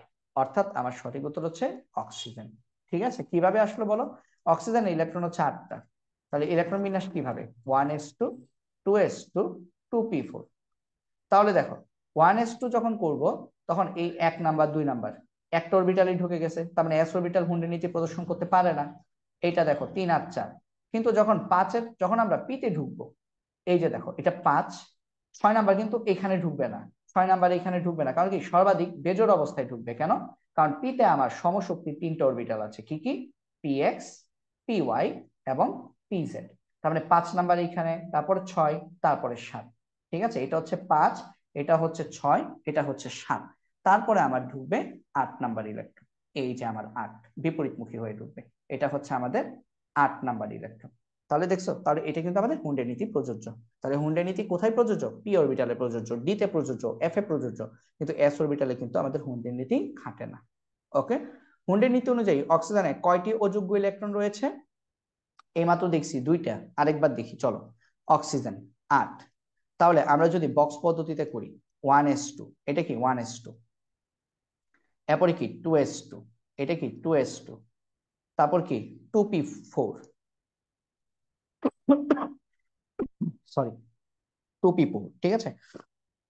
তাহলে 1 2 3 4 5 6 7 8, তাহলে বেজোড় কয়টা? এই যে 6 নাম্বার আর 7 নাম্বার, এই দুটি ইলেকট্রন কিন্তু বেজোড়। এটা কিন্তু 5 এবং 8। তাহলে হুন্ডের নীতি অনুযায়ী অক্সিজেনে বেজোড় ইলেকট্রন বা অযোগ্য ইলেকট্রন রয়েছে কয়টা? 2টা, 2টা। ঠিক আছে? কোনটা কোনটা? 6 এবং 7। ওকে, আমাদের আর বেশি নাই। এরপর দেখো নিম্নের কোন মৌলের ইলেকট্রন বিন্যাসে হুন্ডের নীতি প্রযোজ্য নয়? হুন্ডের নীতি কোথায় প্রযোজ্য নয়? এস অরবিটালে। এস অরবিটালে, তাহলে আমাকে এস অরবিটাল খুঁজে বেড়াতে হবে। এস অরবিটাল, এস অরবিটাল যেটা, সেটাতে আমাদের হুন্ডের নীতি প্রযোজ্য না। তো এটা আসলে আমাদের কোনো সঠিক উত্তর নাই, এখানে সবগুলা পিতে ঢুকছে। যেমন নাইট্রোজেনের ক্ষেত্রে দেখো 2s2 2p3, 1s2 2s2 2p3। ঠিক আছে? শেষ কক্ষপথ আঁকলাম আর কি। সালফারের ক্ষেত্রে 3s2 3p4, এটার ক্ষেত্রে তো হুন্ডের নীতি প্রযোজ্য। ফসফরাসের ক্ষেত্রে 3s2 3p3, পিতে ঢুকছে, তার মানে হুন্ডের নীতি আছে।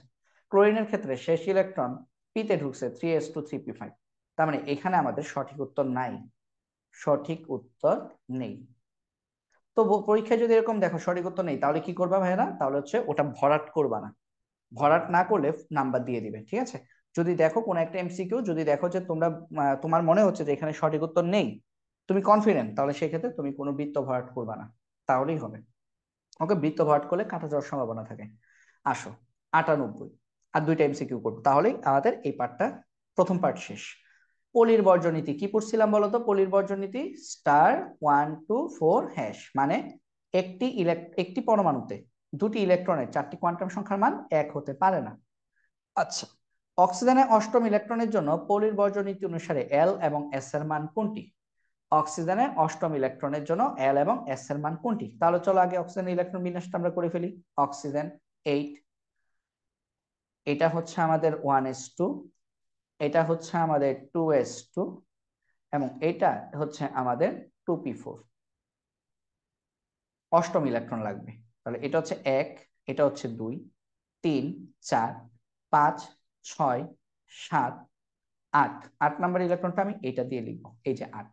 সবুজটা হচ্ছে 8, এই যে 8 নাম্বার ইলেকট্রন। তাহলে 8 নাম্বার ইলেকট্রনের জন্য এল এবং এস এর মান কোনটি? আমি 8 নাম্বার ইলেকট্রনের জন্য সবগুলা মান তোমাদেরকে বের করে দেখাচ্ছি, ঠিক আছে? এটা হচ্ছে px, এটা হচ্ছে আমাদের py, এটা হচ্ছে আমাদের pz। তাহলে এটা কি পি? পি হলে পি এর মান কত? এল এর মান কত? 1। এল এর মান 1, এল এর মান 1 হলে তাহলে আমরা যদি লিখি এখানে এন এর মান কত? এন এর মান হচ্ছে 2, কারণ 2p4। এল এর মান কত? 1। এল এর মান যদি 1 হয়, এম এর মান কত 8 নাম্বার ইলেকট্রনের জন্য? এটা হচ্ছে -1, py হচ্ছে 0, pz হচ্ছে +1। তাহলে এম এর মান হচ্ছে -1, আর এস কত? টিটা কোন দিকে? নিচের দিকে, তার মানে এস এর মান হচ্ছে -1/2। এটা হচ্ছে আমাদের অক্সিজেনের 8 নাম্বার ইলেকট্রনের জন্য এন, এল, এম এবং এস এর ভ্যালু। আশা করি বুঝতে পেরেছো। এন এর মান কি? ম্যাথমেটিক্যাল ভ্যালুটাই এন, 2p4, তাহলে 2 হচ্ছে এন। এল কি? পি। পি কখন হয়? যখন এল এর মান 1 হয়। এখন এল এর মান যদি 1 হয়, এম এর মান কি? -1, 0, +1। তাহলে প্রথম ঘরটা -1, তারপরে ঘরটা 0, তারপরে ঘরটা +1। অষ্টম ইলেকট্রন কোথায় ঢুকছে? প্রথম ঘরে, তার মানে এম এর মান -1। নিচের দিকে তীর চিহ্ন, তার মানে এস এর মান -1/2। তাহলে আমাকে বলছে এল এবং এস এর মান কোনটি? এল হচ্ছে 1, এস হচ্ছে -1/2। তাহলে সঠিক উত্তর হচ্ছে আমাদের ঘোড়ার ঘ। এল হচ্ছে 1, এস হচ্ছে -1/2। আশা করি বুঝতে পেরেছো। এন্ড দ্য লাস্ট ওয়ান, ফ্লোরিনের বেজোড় ইলেকট্রনটির জন্য নিচের কোন কোয়ান্টাম সেটটি সঠিক? ফ্লোরিনের বেজোড় ইলেকট্রনটা আগে তাহলে খুঁজে বের করো। চলো, ফ্লোরিন 9, ইলেকট্রন বিন্যাস করো 1s2, 2s2, 2p5। ইলেকট্রন বিন্যাস যদি আমরা হুন্ডের নীতি অনুযায়ী যদি করি, 1s2 1, 2, 2s2 3 এবং 4, 2p5 তিনটা ঘর, 5, 6, 7, 8, 9। তাহলে একমাত্র বিজোড় ইলেকট্রন কোনটা? 7 নাম্বার ইলেকট্রন আমরা দেখতে পাচ্ছি। দেখো তো, আমি যদি একটু যদি তোমাদেরকে যদি লিখে যদি দেখাই। আচ্ছা, আমি আবার করি, হ্যাঁ, এই জায়গাটা একটু মুছে দিই, এটা আমি আরেকবার তোমাদেরকে দেখাই। আসো দেখো, আসো। এটা হচ্ছে আমাদের 1 নাম্বার ইলেকট্রন, এটা 1, এটা হচ্ছে 2, এটা আমাদের 3, এটা হচ্ছে 4।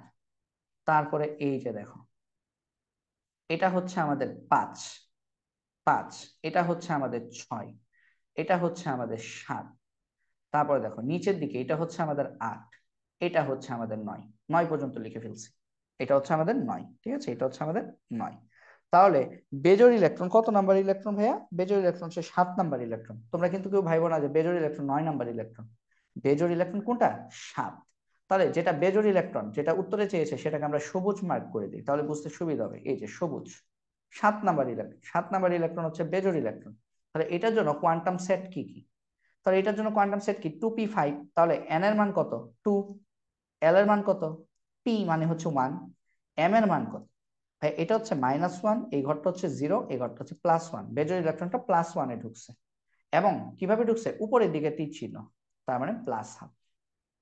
তাহলে 2 1 +1 +1/2, সঠিক উত্তর দেখো তো কোথায় আছে? 2 1 2 1 +1 +1/2। আচ্ছা, এখানে আমাদের খেয়াল করে দেখো, এম এর ভ্যালু দেয় নাই, তাহলে 2 1 +1/2, 2 1 +1/2। সঠিক উত্তর হচ্ছে গরুর গ, 2 1 +1/2। ঠিক আছে?